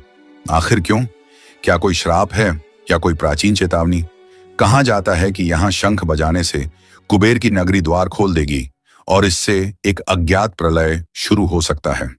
वसुधारा झरना पुण्यात्मा और पापियों को अलग कैसे करता है? यह झरना बद्रीनाथ से कुछ ही दूरी पर स्थित है, लेकिन इसकी एक खासियत है। कहा जाता है कि यह जल केवल उन्हीं पर गिरता है जिनका हृदय पवित्र है। पापियों को यह झरना छूता तक नहीं। क्या यह बस एक धार्मिक कथा है या कोई अज्ञात ऊर्जा है जो मनुष्य की आत्मा की सच्चाई को पहचान लेती है? तप्त कुंड बर्फीले मौसम में उबलता पानी, जहां एक ओर मंदिर का तापमान शायद ही 9 डिग्री सेल्सियस से ऊपर जाए, वहीं कुछ ही कदमों पर तप्त कुंड में पानी 54 डिग्री पर उबलता रहता है। ना कोई वैज्ञानिक संयंत्र, ना कोई मशीन। तो फिर यह गर्मी आती कहां से है? क्या यह पृथ्वी की गहराइयों से आती ऊर्जा है या फिर विष्णु का आशीर्वाद जो भक्तों को सर्दियों में भी स्नान करने योग्य बनाता है? जोशीमठ का नरसिंह अवतार और वह पतला होता हुआ हाथ, जोशीमठ में स्थित भगवान नरसिंह की मूर्ति का दाहिना हाथ हर साल थोड़ा और पतला होता जा रहा है। पुराणों में कहा गया है, जिस दिन यह हाथ टूटेगा, बद्रीनाथ का रास्ता हमेशा के लिए बंद हो जाएगा। क्या यह संकेत है कलयुग के अंत का, या शायद यह ब्रह्मांड की ओर से एक चेतावनी है कि हम प्रकृति और ईश्वर से दूर जा रहे हैं? भीम पुल बिना सहारे कैसे खड़ा है हजारों वर्षों से? महाभारत काल की कथा के अनुसार पांडवों की स्वर्ग यात्रा के दौरान भीम ने इस विशाल पत्थर को एक पुल के रूप में रखा था। आज भी यह पुल किसी आधार या जोड़ के बिना हजारों सालों से वैसा ही अडिग खड़ा है। क्या यह सिर्फ एक चमत्कारी पत्थर है या किसी अनदेखी शक्ति का समर्थन? आदि शंकराचार्य और नारद कुंड से निकली मूर्ति इतिहास कहता है कि आदि शंकराचार्य ने विष्णु जी की मूर्ति को नारद कुंड से प्राप्त किया था। परंतु सवाल उठता है, उन्हें कैसे पता चला कि यही मूर्ति बद्रीनाथ की असली प्रतिमा है? क्या वह कोई संकेत था या फिर वह स्वयं किसी दिव्य दृष्टि से देखने लगे थे? मुख्य पुजारी केरल से ही क्यों होते हैं? बद्रीनाथ धाम के मुख्य पुजारी सदियों से केरल के नंबूद्री ब्राह्मण ही क्यों नियुक्त होते हैं? क्या यह सिर्फ परंपरा है या कोई रहस्यमयी अनुबंध जो ईश्वर और मानव के बीच बना हुआ है? अब सवाल सिर्फ यह नहीं कि क्या आप बद्रीनाथ गए हैं, सवाल यह है कि क्या आप इस दिव्यता को जानने के लिए तैयार हैं? क्या आप उस रहस्य से पर्दा उठाना चाहते हैं जो हजारों सालों से हिमालय की वादियों में दबा पड़ा है? तो आइए एक ऐसी यात्रा पर निकलते हैं जहां हर मोड़ पर आपको कोई नया चमत्कार दिखाई देगा। हर मंदिर, हर पत्थर, हर जलधारा आपको एक नई कथा सुनाएगी। यह सिर्फ एक तीर्थ यात्रा नहीं है, यह सनातन की आत्मा से जुड़ने की यात्रा है। एक ऐसी डॉक्यूमेंट्री जो आपके मन, बुद्धि और आत्मा तीनों को झकझोर देगी। चलिए शुरू करते हैं यह दिव्य और रहस्यमयी सफर, जहां विज्ञान मौन हो जाता है और आस्था बोल उठती है। बद्रीनाथ धाम के गूढ़ रहस्यों में प्रवेश करने से पहले हमें उस पौराणिक कथा में झांकना होगा जो भगवान विष्णु और भगवान शिव के मध्य घटित एक दिव्य लीला को दर्शाती है। यह कोई साधारण भूमि नहीं, बल्कि देवताओं की लीला भूमि है, जहां साक्षात सृष्टि के दो सबसे महत्वपूर्ण शक्तियों के बीच एक अलौकिक समर्पण की कहानी बसी है। कहते हैं कि प्राचीन काल में यह स्थान भगवान शिव का निवास था।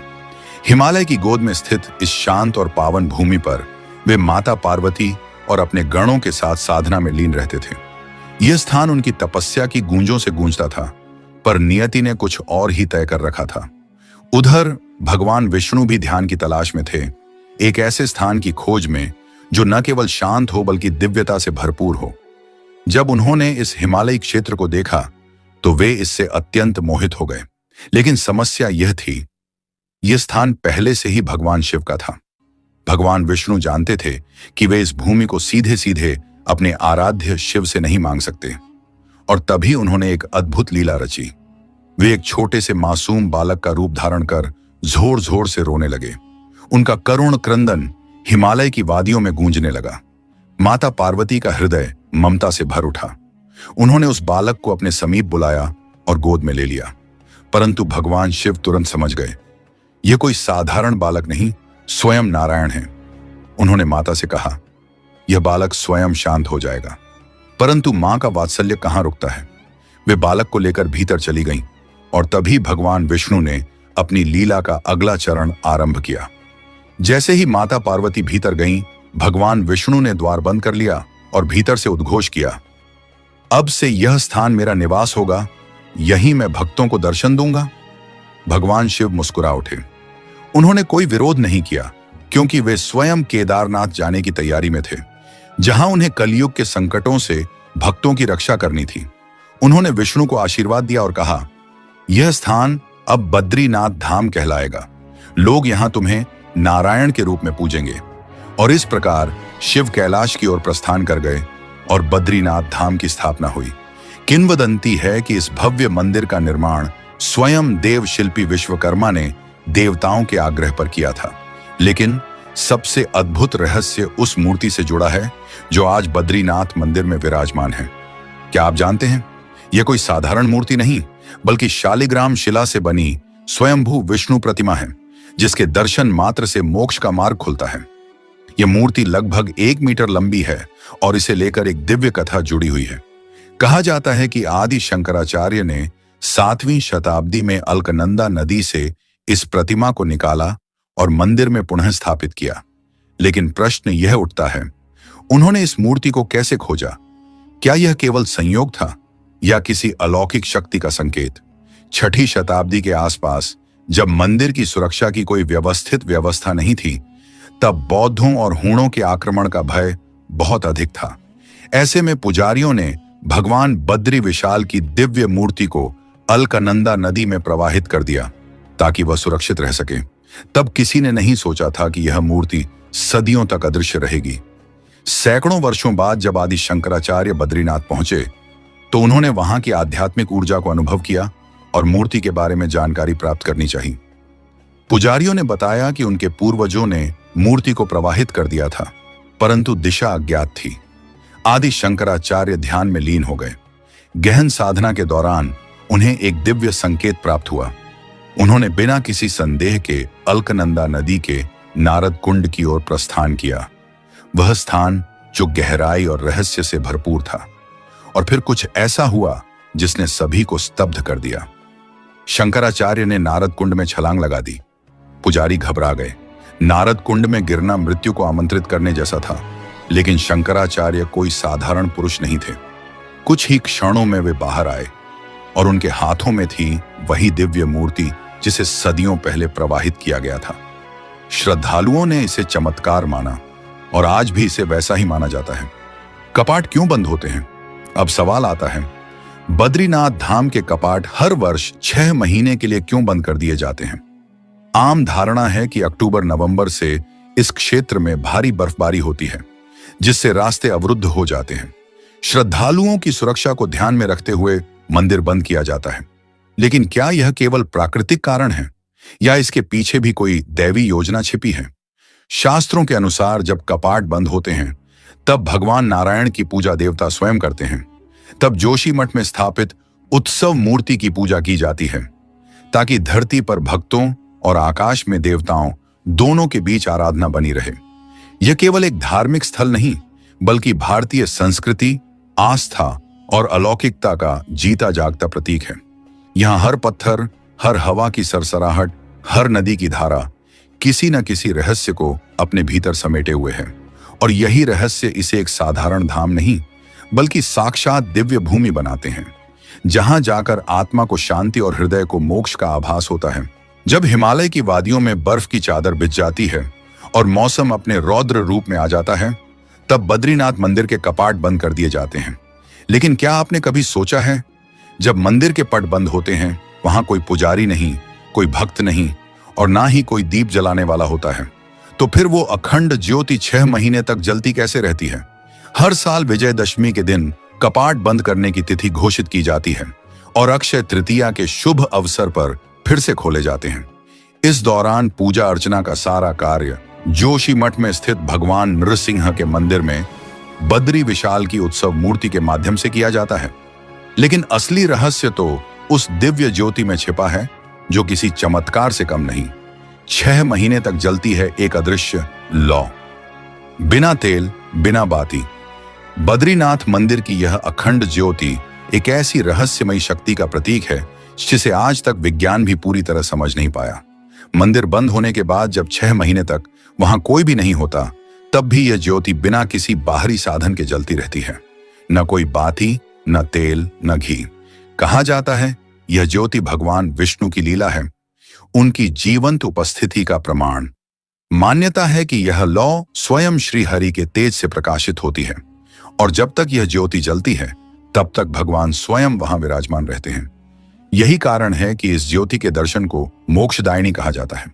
श्रद्धालुओं का मानना है कि जो भक्त सच्चे मन और श्रद्धा से इस ज्योति के दर्शन करता है उसकी सभी बाधाएं दूर हो जाती हैं और उसे ईश्वर का साक्षात अनुभव होता है। एक और अद्भुत परंपरा, क्यों होते हैं केवल केरल के ब्राह्मण ही रावल? बद्रीनाथ धाम से जुड़ी एक और अनूठी परंपरा यह है कि यहाँ के मुख्य पुजारी, जिन्हें रावल कहा जाता है, केवल केरल के नंबूदरी पद ब्राह्मण ही बन सकते हैं। आखिर ऐसा क्यों? इस प्रश्न का उत्तर हमें 7वीं शताब्दी की ओर ले जाता है, जब आदि शंकराचार्य ने इस मंदिर को पुनर्स्थापित किया। उन्होंने न केवल भगवान नारायण की मूर्ति को नारद कुंड से निकालकर मंदिर में स्थापित किया, बल्कि एक नई आध्यात्मिक दिशा की शुरुआत भी की।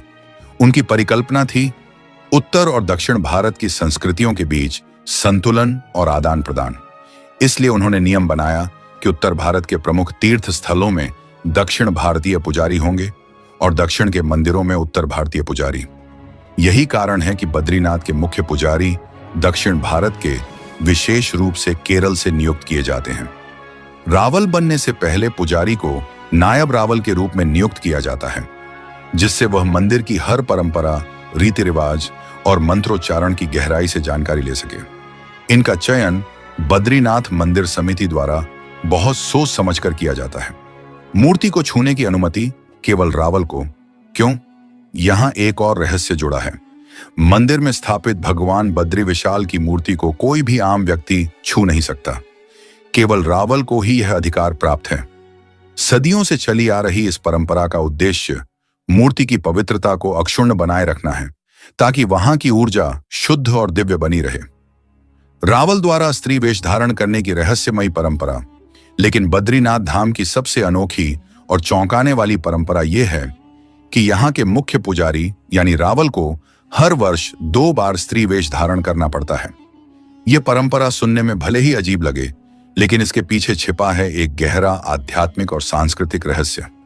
दरअसल भगवान बद्री विशाल इस मंदिर में नर नारायण रूप में विराजमान हैं, यानी पुरुष और तपस्वी स्वरूप। उनके साथ पूजा होती है लक्ष्मी माता, गणेश जी, कुबेर और उद्धव जी की भी। जब मंदिर के कपाट बंद होते हैं विजयदशमी के समय, तब लक्ष्मी माता की मूर्ति को मंदिर के गर्भगृह में स्थापित किया जाता है और जब वसंत पंचमी के बाद कपाट दोबारा खोले जाते हैं तो परंपरा के अनुसार रावल को देवी पार्वती का रूप धारण कर लक्ष्मी जी को बाहर लाना होता है, क्योंकि हिंदू शास्त्रों में यह माना गया है कि किसी पुरुष को सीधे देवी को स्पर्श करने का अधिकार नहीं होता। इसलिए रावल देवी की सखी बनकर स्त्री वेश में एक विशेष मंत्रोच्चार के साथ लक्ष्मी जी को बाहर लाते हैं और पुनः उनकी स्थापना करते हैं। यह परंपरा न केवल श्रद्धा और नियम का प्रतीक है, बल्कि यह दर्शाती है कि सनातन संस्कृति में भाव, रूप और उद्देश्य सबका गहरा आध्यात्मिक महत्व होता है। यहाँ हर पत्थर, हर परंपरा, हर झोंका एक रहस्य है। बद्रीनाथ धाम केवल एक तीर्थ स्थल नहीं, यह एक ऐसा जीवंत रहस्य है जहां हर कोने में कोई दिव्य गाथा छिपी है। चाहे वो अखंड जलती ज्योति हो, दक्षिण भारत से आने वाले पुजारी हों, या फिर स्त्री वेश में देवी की सेवा, ये सब हमें ईश्वर की उस लीला का दर्शन कराते हैं जो समझ से नहीं, केवल श्रद्धा से अनुभव की जाती है। उत्तराखंड की पावन भूमि में स्थित बद्रीनाथ धाम केवल एक तीर्थ स्थल नहीं है, यह दिव्यता, रहस्य और चमत्कारों की जीवित प्रतीक है। यहाँ का हर पत्थर, हर धार, हर परंपरा एक पौराणिक कथा में बंधी हुई है। और ऐसी ही एक रहस्यमयी जगह है वसुधारा झरना। वसुधारा, जहां केवल पुण्य आत्माओं पर गिरता है। जल बद्रीनाथ धाम से लगभग 4 किलोमीटर की दूरी पर स्थित यह झरना 400 फीट की ऊंचाई से गिरता है।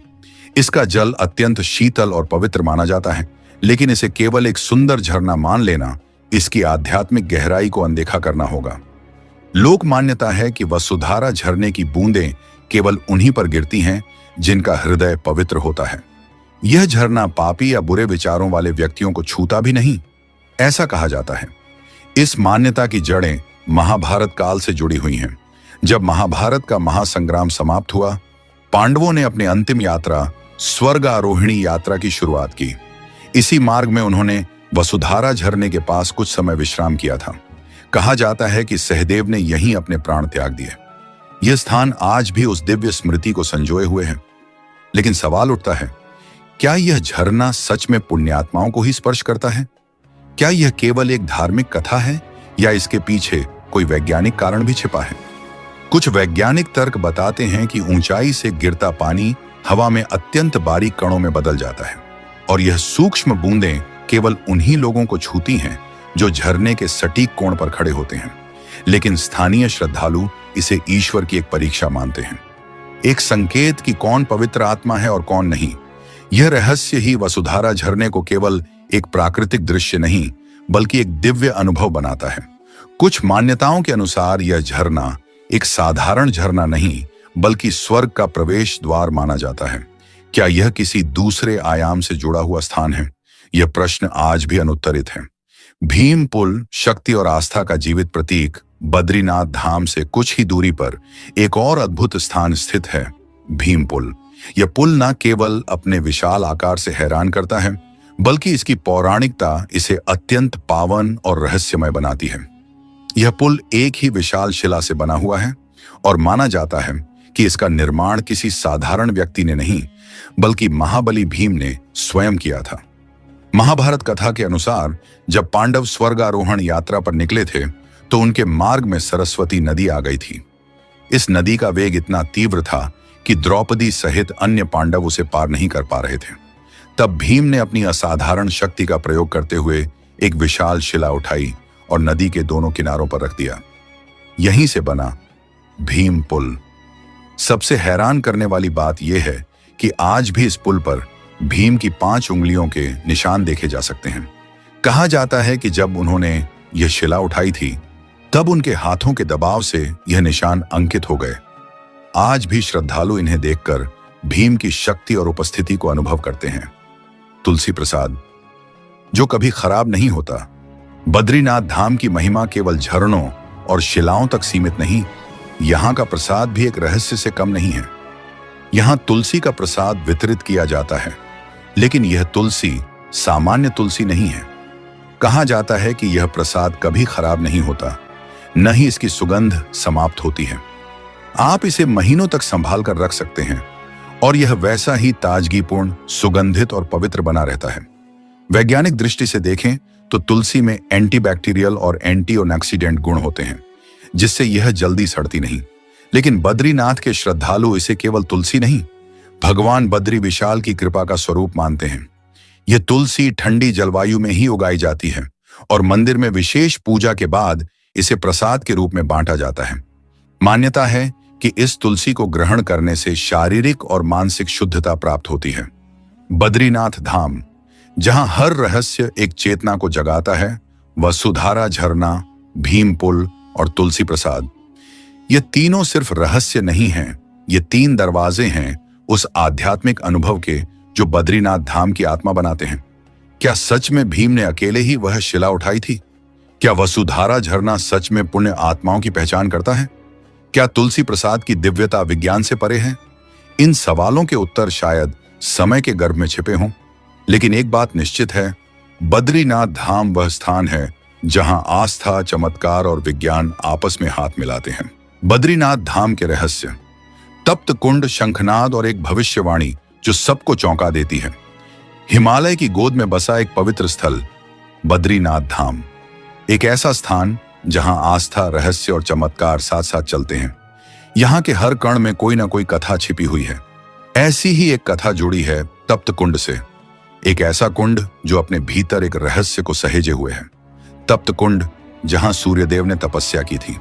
चारों ओर बर्फ से ढके हुए पहाड़, हाड़ कंपा देने वाली ठंड और उसी बीच तप्त कुंड का गर्म पानी। यह नजारा किसी चमत्कार से कम नहीं लगता।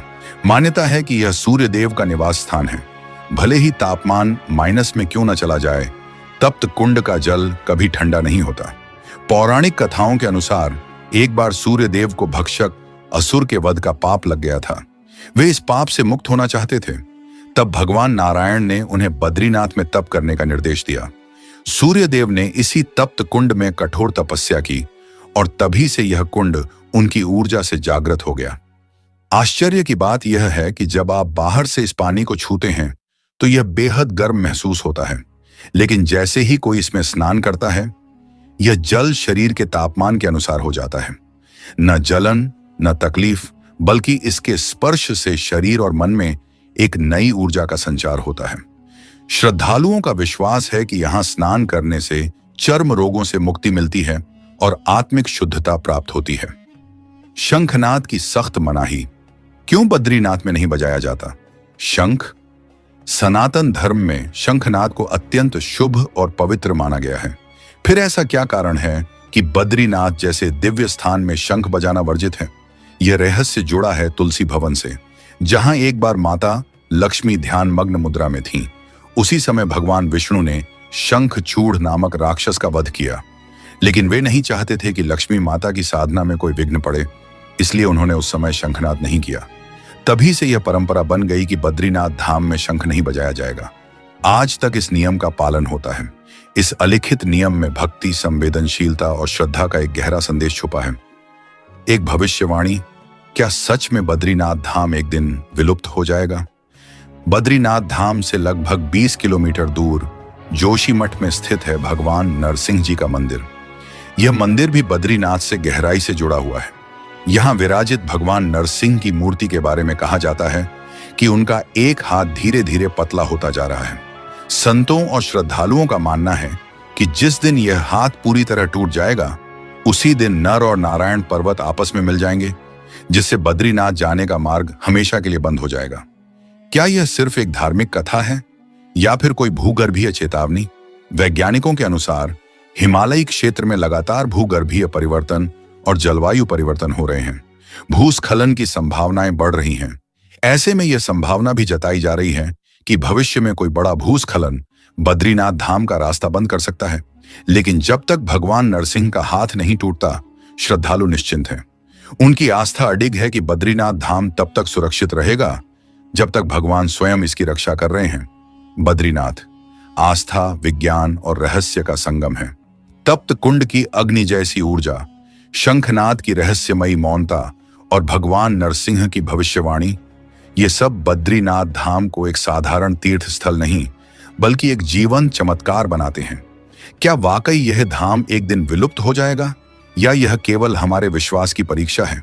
इन प्रश्नों के उत्तर शायद भविष्य के गर्भ में छिपे हों, लेकिन एक बात निश्चित है, बद्रीनाथ धाम तब तक जीवित रहेगा जब तक श्रद्धा जीवित है। तो साथियों, बद्रीनाथ धाम की यह रहस्यमयी गाथा केवल कहानियां नहीं हैं, ये वो पुल हैं जो हमें ईश्वर से जोड़ते हैं, हमारी आत्मा को झकझोरते हैं और हमारे विश्वास को मजबूत करते हैं। क्या आप कभी बद्रीनाथ धाम गए हैं या वहां जाने की मनोकामना रखते हैं? हमें कमेंट में जरूर बताइए। अगर आपको यह वीडियो पसंद आया हो तो लाइक करें, अपने मित्रों और परिवार के साथ शेयर करें और हमारे चैनल को सब्सक्राइब करना ना भूलें, ताकि हम आपके लिए और भी ऐसी अद्भुत, रहस्यमयी और प्रेरणादायक कहानियां लेकर आ सकें। हम फिर लौटेंगे एक नई आध्यात्मिक यात्रा के साथ। तब तक के लिए धन्यवाद, शुभकामनाएं और हर हर महादेव। क्या आपने कभी किसी ऐसी दुनिया की कल्पना की है जो आपकी सोच से परे है? एक ऐसी दुनिया जहां रात की खामोशी ही साधना का संगीत होती है, जहां शमशान घाट तपोभूमि बन जाता है, जहां डर और मृत्यु ज्ञान और मोक्ष के रास्ते खोलते हैं। नमस्कार दोस्तों, आज हम आपको लेकर चलने वाले हैं एक ऐसी यात्रा पर जहां आपके रोंगटे खड़े हो जाएंगे और आप खुद से पूछने लगेंगे, क्या ऐसा भी हो सकता है? हम बात कर रहे हैं उन लोगों की जो समाज की भीड़ से दूर, रात के अंधेरों में, मृत्यु के सन्नाटे में खुद को भुला चुके होते हैं। ये कोई साधारण लोग नहीं हैं, ये हैं अघोरी। लेकिन रुकिए, क्या अघोरी सच में वो हैं जो हम टीवी या फिल्मों में देखते हैं? क्या वे सच में मुर्दों के साथ रहते हैं? क्या वे तंत्र मंत्र के झाता होते हैं या किसी गहरे राज को छुपाए हुए चलते हैं? आज हम खोलने वाले हैं अघोरियों की रहस्यमयी दुनिया का वो दरवाजा जिसके पीछे छुपे हैं ऐसे सच जिनसे आम इंसान शायद कभी रूबरू नहीं हो पाता। इस सृष्टि में अनगिनत रहस्य छुपे हुए हैं, लेकिन कुछ रहस्य ऐसे होते हैं जिन्हें जानना तो दूर, उनके करीब जाने का साहस भी बहुत कम लोग कर पाते हैं। और उन्हीं में से एक है अघोरियों की दुनिया। जब कोई अघोरी शब्द सुनता है तो अक्सर मन में एक अजीब डर, एक रहस्यमयी छवि उभर आती है। काले कपड़े, श्मशान की राख, हाथ में खोपड़ी और आंखों में एक अलग ही जादू। पर क्या आपने कभी सोचा है कि यह सब प्रतीक मात्र हैं या इनके पीछे कोई गहरी साधना छिपी है? अघोरी वह होता है जो संसार के हर द्वंद्व से परे होता है। न अच्छा न बुरा, न पवित्र न अपवित्र। उसकी नजर में सब समान है। उसके लिए न शव से डर है, न जीवन से मोह। वह मृत्यु के साथ बैठता है क्योंकि वह जानना चाहता है मौत की असली परिभाषा। वह श्मशान में ध्यान करता है क्योंकि वहां न कोई दिखावा होता है, न कोई भ्रम। वहां केवल सत्य होता है और यही सत्य उसकी साधना का मूल होता है। कहा जाता है कि असली अघोरी न केवल मृत देह के पास ध्यान करता है, बल्कि कभी कभी वह शवों का उपयोग अपनी साधना की उच्चतम अवस्था प्राप्त करने के लिए भी करता है। लेकिन दोस्तों, सवाल यह भी उठता है, क्या यह केवल किसी सनकी की कल्पना है या वास्तव में ऐसा कुछ होता है? क्या सच में अघोरी उस रहस्य को जानते हैं जिसे हम जीवन और मृत्यु के बीच खोजते हैं? ऐसे कई प्रश्न हैं जो इस दुनिया को आम इंसानों के लिए डरावना बना देते हैं, लेकिन अघोरी के लिए यही डर, यही मृत्यु उसका ध्यान है, उसकी तपस्या है। अघोरी पंथ की नींव रखी थी स्वयं भगवान शिव ने। कहा जाता है कि जब देवता, असुर और मनुष्य सभी भ्रम में थे, तब शिव ने अघोर पंथ का मार्ग खोला, जिसका उद्देश्य था मनुष्य को उसके अंदर छिपे सत्य से मिलवाना। और इस पंथ में सबसे आवश्यक होता है वैराग्य, हर उस चीज से मुक्ति जो इंसान को बांधती है।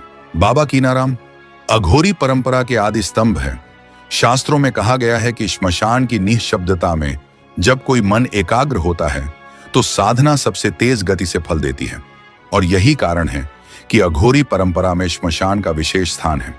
हम जान चुके हैं कि भगवान शिव ने ही अघोर पंथ की नींव रखी थी, लेकिन एक सवाल हमेशा उठता है, आज के युग में वो कौन है जिनसे हर अघोरी अपने मार्ग की प्रेरणा लेता है? इस सवाल का उत्तर है बाबा कीनाराम।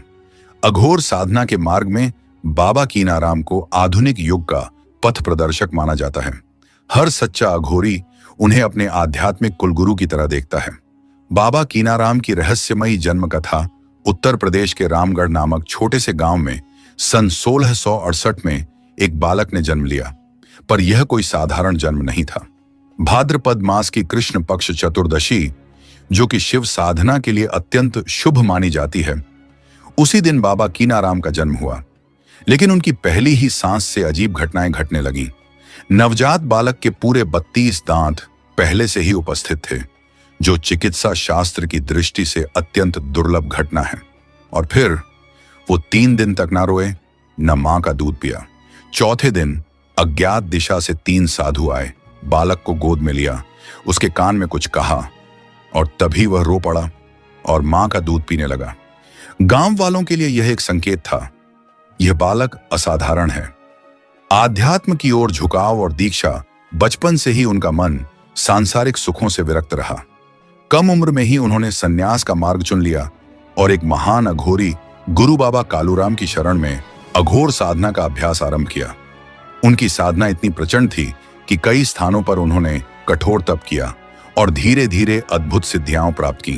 कहते हैं, जहां साधारण साधक वर्षों में भी प्रवेश नहीं कर पाते, बाबा कीनाराम वहां कुछ ही समय में पहुंच जाते थे। काशी में राजा चेत सिंह का अपमान और अघोरी का श्राप एक समय की बात है। काशी में राजा चेत सिंह का दरबार सजा हुआ था। शिव अभिषेक का आयोजन था, विद्वान और पुरोहित उपस्थित थे। उसी समय बाबा कीनाराम वहां पहुंचे, साथ में एक गधा और एक बिल्ली। दरबार में मौजूद दरबारियों ने उनकी वेशभूषा देख व्यंग्य किया। राजा ने भी कहा, यह अघोरी यहां क्यों आया है? यहां ज्ञान की बात हो रही है। बाबा मुस्कुराए और बोले, पहले मेरे गड्ढे से वेद तो सुन लो, फिर मुझे टोकना। उन्होंने गड्ढे को डंडा मारा और गड्ढा वेदों का उच्चारण करने लगा। पूरा दरबार स्तब्ध रह गया। राजा ने क्षमा मांगी, पर बाबा क्रोध में आ गए। श्राप दिया, राजन, अब तेरा न तो राज्य बचेगा, न किला, न वंश।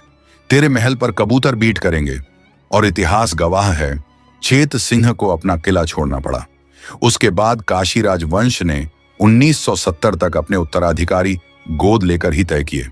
कोई संतान नहीं हुई, न मन्नतें चली, न प्रार्थनाएं। क्या ये लोग काले तंत्र में लिप्त हैं? अब सवाल उठता है, क्या अघोरी सच में मांस खाते हैं? क्या वे अधजले शवों को निकालकर उनका भक्षण करते हैं? कई लोगों को यह क्रूरता या विकृति लग सकती है, पर अघोर साधना का यह एक गहन और विवादास्पद पक्ष है। कुछ साक्ष्य और अघोरी स्वयं इस बात को स्वीकारते हैं कि शव भक्षण उनकी साधना की एक विधि है, पर इसका उद्देश्य विकृति नहीं बल्कि मोह और ममता से मुक्ति है। अघोरी जीवन के हर भ्रम को तोड़ते हैं, यह सिद्ध करने के लिए कि न कोई अशुभ है न कोई घृणित। मानव मांस खाना, इंसानी खोपड़ी से जल पीना, श्मशान में हवन करना, ये सब साधनाएं उनके लिए आत्मज्ञान की सीढ़ी हैं। अघोरी तैलंग स्वामी की कथा भी आने वाली है। आगे आप जानेंगे कि कैसे एक महान अघोरी तैलंग स्वामी ने अपने अपमान का ऐसा बदला लिया कि राजा और राजपुरोहित तक के होश उड़ गए। तो जुड़े रहिए, क्योंकि यह रहस्य अभी खत्म नहीं हुआ है, यह तो बस शुरुआत है। तैलंग स्वामी चमत्कारी अघोरी जिनसे अंग्रेज भी डरते थे। साधु संतों की भूमि काशी में एक ऐसा अघोरी जन्मा जिसके चमत्कार केवल भारत ही नहीं बल्कि ब्रिटिश हुकूमत तक के रोंगटे खड़े कर चुके थे। नाम था तैलंग स्वामी। कुछ लोग उन्हें बाबा कीनाराम का अवतार मानते हैं तो कुछ उन्हें स्वयं शिव का अंश। तैलंग स्वामी का जन्म तेलंगाना के एक गांव में हुआ था, लेकिन उनकी साधना का केंद्र बना काशी का मणिकर्णिका घाट। जहां आम इंसान मृत्यु से डरकर दूर भागता है, तैलंग स्वामी वहीं अपने शरीर को तैरता छोड़ देते थे। दिनों तक शव की तरह पानी में लहराते रहते। लोग सोचते स्वामी मर गए, और तभी वे अचानक उठकर मुस्कुराते हुए कह देते, मौत भी मुझे पहचान नहीं पाई। जब तैलंग स्वामी ने अंग्रेज गवर्नर को मूर्ख बना दिया, कहानी है एक अंग्रेज गवर्नर की जिसे यह सब ढोंग लगता था। उसने तैलंग स्वामी की शक्ति को झूठा करार दिया। बोला, अगर तुम महान हो तो जहर पीकर दिखाओ। तैलंग स्वामी मुस्कुराए और सामने रखा पूरा जहर एक ही घूंट में पी गए। सन्नाटा छा गया। कई घंटों तक वे ध्यानस्थ बैठे रहे। फिर बोले, अब बोलो, और क्या चाहिए? गवर्नर शर्मिंदा हुआ, लेकिन क्रोध भी नहीं छोड़ा। एक दिन उसने तैलंग स्वामी को पकड़ा और जेल में डाल दिया। लेकिन अगली सुबह तैलंग स्वामी वहीं घाट पर ध्यान लगाए दिखे। जब जेल खोली गई तो वो खाली थी। गवर्नर हैरान था।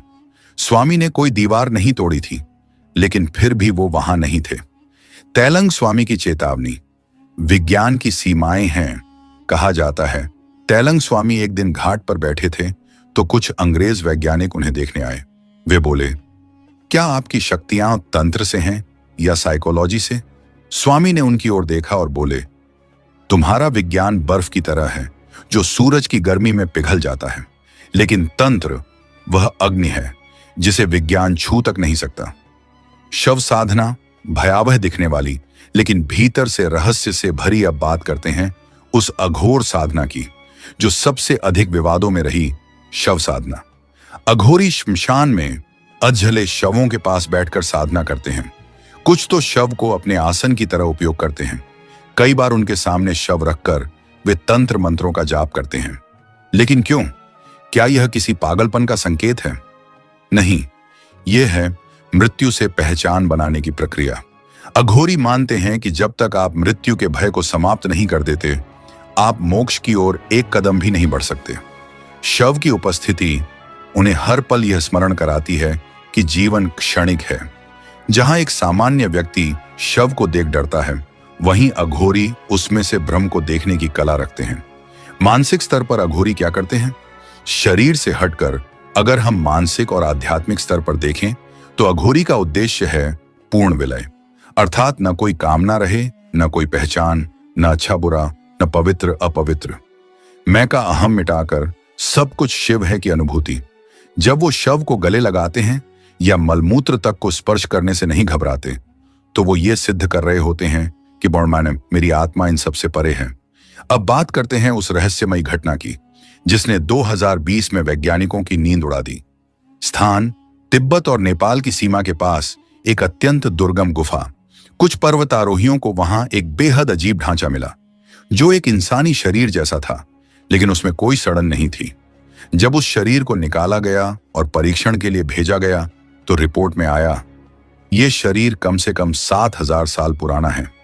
लेकिन सबसे चौंकाने वाली बात यह थी, उसकी कोशिकाएं आज भी सक्रिय थीं, अर्थात वह शरीर जीवित अवस्था में समाधि में था।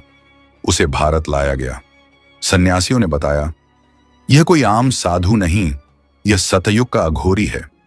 जब वह व्यक्ति चेतना में आया तो उसके पहले शब्द थे, मैं चला गया था शिव में, अब लौट आया हूं क्योंकि फिर से अधर्म बढ़ गया है। उस अघोरी ने क्या बताया? उसने बताया कि अघोरी अमर नहीं होते, लेकिन वे काल पर नियंत्रण पा सकते हैं। उनकी साधना का अंतिम चरण होता है काल विलीन तंत्र, जहां साधक अपना समय नियंत्रित करता है। वह बोला, हमने अपनी मृत्यु को टाल दिया क्योंकि मृत्यु हमारे लिए ठहराव नहीं, एक द्वार है। वैज्ञानिकों ने जब उसकी मांसपेशियों, आंखों और दिमाग की जांच की तो पाया कि वह किसी सामान्य मनुष्य से कई गुना अधिक जागरूक था। क्या अघोरी अमर होते हैं? इस प्रश्न का उत्तर शायद सीधे नहीं दिया जा सकता, लेकिन जो निश्चित है वह यह कि अघोरी मृत्यु को जीतने की साधना करते हैं। वे शरीर में रहते हुए भी आत्मा की स्थिति तक पहुंच जाते हैं, जहां न भूख, न प्यास, न इच्छा, कुछ नहीं बचता। और ऐसी अवस्था में चाहे शरीर रहे या न रहे, वो स्वयं ब्रह्म हो जाते हैं। अघोरी रहस्य भाग 4। इस भाग में हम गहराई से जानेंगे अघोरी पंथ में महिलाओं की भूमिका, क्यों मासिक धर्म में संभोग साधना की जाती है, भारत के वे स्थान जहां आज भी असली अघोरी गुप्त जीवन जी रहे हैं, और अंत में क्या अघोरी सच में भविष्य देख सकते हैं। अघोरी रहस्य भाग 4। अघोरियों की स्त्री साधना और भविष्य देखने की क्षमता। भाग 1। क्या महिलाएं भी अघोरी होती हैं? जब भी हम अघोरी शब्द सुनते हैं तो मन में एक पुरुष की छवि बनती है, राख से लिपटा, खोपड़ी लिए, श्मशान में बैठा एक साधु। पर क्या आपने कभी सोचा है, क्या महिलाएं भी अघोर साधना करती हैं? उत्तर है हां, लेकिन यह संख्या बहुत सीमित है। अघोर पंथ अत्यंत कठिन और मानसिक शारीरिक रूप से चुनौतीपूर्ण होता है, इसलिए बहुत ही कम महिलाएं इस मार्ग पर आगे बढ़ती हैं। पर जिन महिलाओं ने यह मार्ग चुना है वे भी उतनी ही शक्तिशाली और समर्पित मानी जाती हैं जितना कि पुरुष अघोरी। इन साधिकाओं को अघोरिणियां कहा जाता है। इनका जीवन भी श्मशान में, मृत्यु के समीप और सांसारिक ममता से कोसों दूर बीतता है। भाग 2। मासिक धर्म में संभोग साधना का रहस्य। यह विषय जितना विवादास्पद है उतना ही रहस्यमयी और मिसअंडरस्टूड भी। कुछ लोगों ने सुना होगा कि अघोरी मासिक धर्म के दौरान संभोग साधना करते हैं। यह सुनते ही दिमाग में एक अजीब सी घृणा या फिर अनैतिकता का भाव आ सकता है, परंतु अघोर पंथ में यह क्रिया भी एक अत्यंत गूढ़ साधना का हिस्सा होती है। पर क्यों? अघोर दर्शन कहता है कि जहां पूरी दुनिया घृणा करे वहीं साधक को जाना चाहिए, क्योंकि वहीं मोह छिपा होता है और वहीं सत्य दबा होता है। मासिक धर्म को समाज में अपवित्र माना गया, इसलिए अघोरी उसी अवस्था में संभोग साधना करते हैं ताकि पवित्र और अपवित्र के भेद मिट जाएं। यह साधना किसी भोग के लिए नहीं होती, बल्कि यह एक शक्ति जागरण प्रक्रिया होती है। तांत्रिक दृष्टि से मासिक धर्म के समय स्त्री की शक्ति सबसे प्रबल होती है। उस अवस्था में जब संभोग तंत्र द्वारा नियंत्रित रूप से किया जाए तो साधक को मूलाधार से सहस्रार तक ऊर्जा चक्रों की सीधी प्राप्ति होती है। इस साधना की शर्तें क्या होती हैं? साधिका की पूर्ण सहमति और साधना में दीक्षा कोई वासना नहीं, केवल ध्यान अवस्था। साधक और साधिका दोनों पूर्ण ब्रह्मचर्य और संयम से साधना करते हैं। यह क्रिया पूर्णिमा या अमावस्या की रात श्मशान में ही की जाती है, ध्यान दें। इसका उद्देश्य सिर्फ कुंडलिनी जागरण और मोह का नाश है। यह साधना केवल उच्चतम स्तर के तांत्रिक या अघोरी ही करते हैं। भाग 3। वे स्थान जहां आज भी असली अघोरी मौजूद हैं। अब बात करते हैं उन स्थानों की जहां आज भी सच्चे अघोरी तपस्या में लीन हैं। अधिकतर अघोरी गुप्त रूप से रहते हैं। वे आम जीवन से दूर, कुदरत के बीच और समाज की नजरों से छिपे रहते हैं।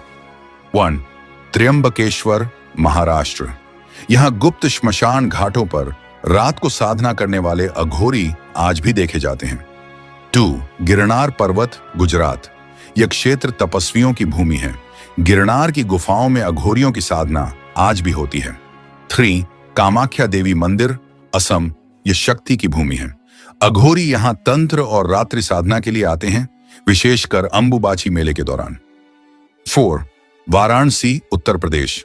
काशी, क्या अघोरी भविष्य देख सकते हैं? यह सवाल बहुत बार पूछा जाता है। क्या अघोरी भविष्य की घटनाओं को जान सकते हैं? इसका उत्तर है संभावित रूप से हां, क्योंकि अघोरी अपनी साधना के माध्यम से अपने चित्त को कालातीत कर लेते हैं। जब मन वर्तमान, भूत और भविष्य की सीमाओं से ऊपर उठ जाए तो आने वाली घटनाएं सिर्फ समय नहीं बल्कि तथ्य बन जाती हैं। कई प्राचीन ग्रंथों में उल्लेख है कि अघोरी अपने ध्यान में भविष्य के दृश्यों को देख सकते हैं। तैलंग स्वामी से लेकर बाबा कीनाराम तक कई बार उन्होंने भविष्यवाणी की जो बाद में सच साबित हुई। एक रहस्यमयी कथा, जब अघोरी ने मौत की तारीख बताई, एक जमींदार बाबा कीनाराम से मिलने आया। उसकी पत्नी गंभीर रूप से बीमार थी। उसने विनती की, बाबा मेरी पत्नी को बचा लीजिए। बाबा ने आंखें बंद की और बोले, तेरी पत्नी अब नहीं बचेगी। वह चंद्र ग्रहण की रात को अंतिम सांस लेगी, लेकिन वह तुम्हें एक संदेश दे जाएगी। ठीक वैसा ही हुआ। ग्रहण की रात उस स्त्री ने अंतिम सांस ली और मरने से पहले उसने कहा, बाबा ने मुझे दर्शन दिए और कहा कि अगला जन्म साधना का होगा। इस बात ने जमींदार को वैराग्य की राह पर मोड़ दिया। अघोरी क्यों रहस्य बनकर रह जाते हैं? क्योंकि वे सामाजिक ढांचे के बाहर हैं। वे ना नियम मानते हैं ना रीति। उनके लिए धर्म वही है जो उन्हें आत्मा से जोड़ दे। इसलिए वे हमारे लिए रहस्य हैं, पर खुद के लिए पूर्ण स्पष्टता। अंतिम विचार, हमें क्या सीखना चाहिए? 1. जीवन और मृत्यु ये केवल द्वार हैं, मंजिल नहीं। 2. हर चीज में पवित्रता है अगर दृष्टि पवित्र हो। 3. भय को जीतना है तो भय के बीच जाना होगा। 4. असली मोक्ष मोह से मुक्ति है, न किसी कर्म कांड में न किसी दिखावे में।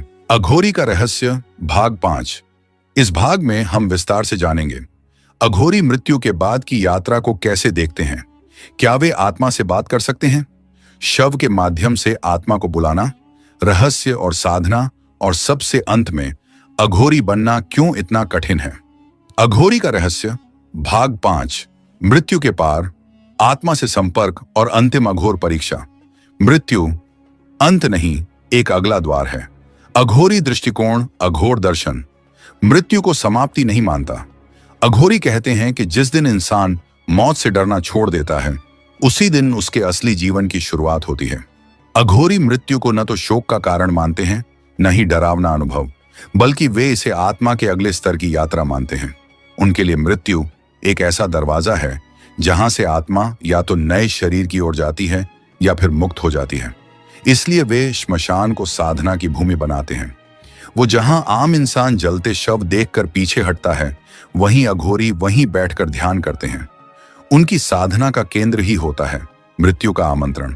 श्मशान में आत्मा से संवाद, क्या यह संभव है? अब प्रश्न उठता है, क्या अघोरी आत्मा से बात कर सकते हैं? इसका उत्तर है आश्चर्यजनक रूप से हां। अघोरी मानते हैं कि जब शरीर मर जाता है तब भी आत्मा कुछ समय तक आसपास रहती है, विशेष रूप से जब मृत्यु अचानक हो या इच्छाएं अधूरी हों। इसी अवस्था में एक अनुभवी अघोरी आत्मा से संवाद स्थापित कर सकता है। यह संवाद शब्दों से नहीं होता, बल्कि ऊर्जा और कंपन, वाइब्रेशंस के माध्यम से होता है। अघोरी भूत शांति साधना या प्रेत साक्षात्कार जैसी साधनाओं से इस प्रक्रिया को अंजाम देते हैं। कैसे होती है आत्मा से बातचीत? चरण 1, श्मशान की रात। विशेष रूप से अमावस्या या ग्रहण की रात का चुनाव किया जाता है।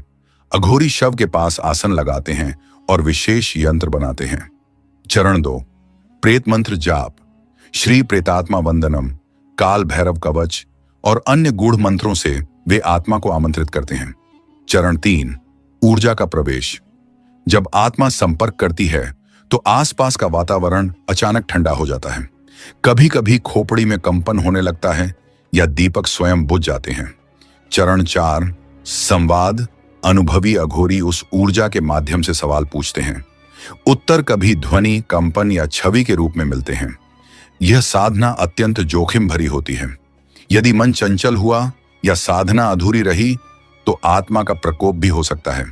मृत्यु शव साधना से आत्मा को बुलाना, गहन तंत्र प्रक्रिया। अब बात करते हैं उस भयावह माने जाने वाली साधना की जिसमें अघोरी शव के माध्यम से आत्मा को बुलाते हैं।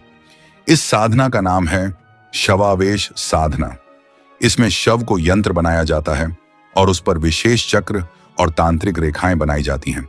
फिर शव के मस्तक पर भस्म और मुंह में विशेष मंत्रों से जल डाला जाता है। उसके बाद साधक अपनी ऊर्जा से उस आत्मा को वापस कुछ क्षणों के लिए शरीर में बुलाता है। इसका उद्देश्य आत्मा से प्रश्न करना होता है, क्या तुम्हारा कोई अधूरा कार्य है? क्या तुम मुक्त होना चाहते हो? क्या कोई संदेश है?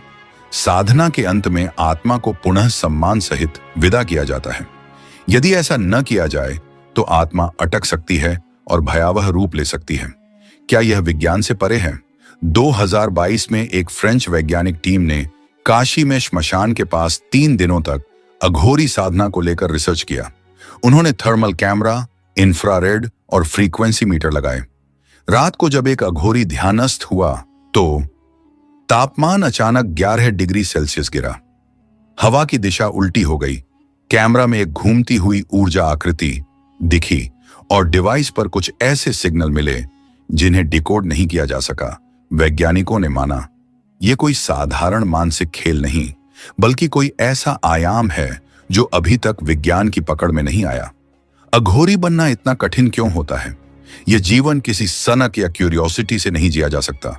एक अघोरी बनने के लिए चाहिए 1. मोह का संपूर्ण त्याग। न परिवार, न शरीर, न समाज, न नाम, कुछ नहीं। यहां तक कि अहम को भी त्याग देना होता है। 2.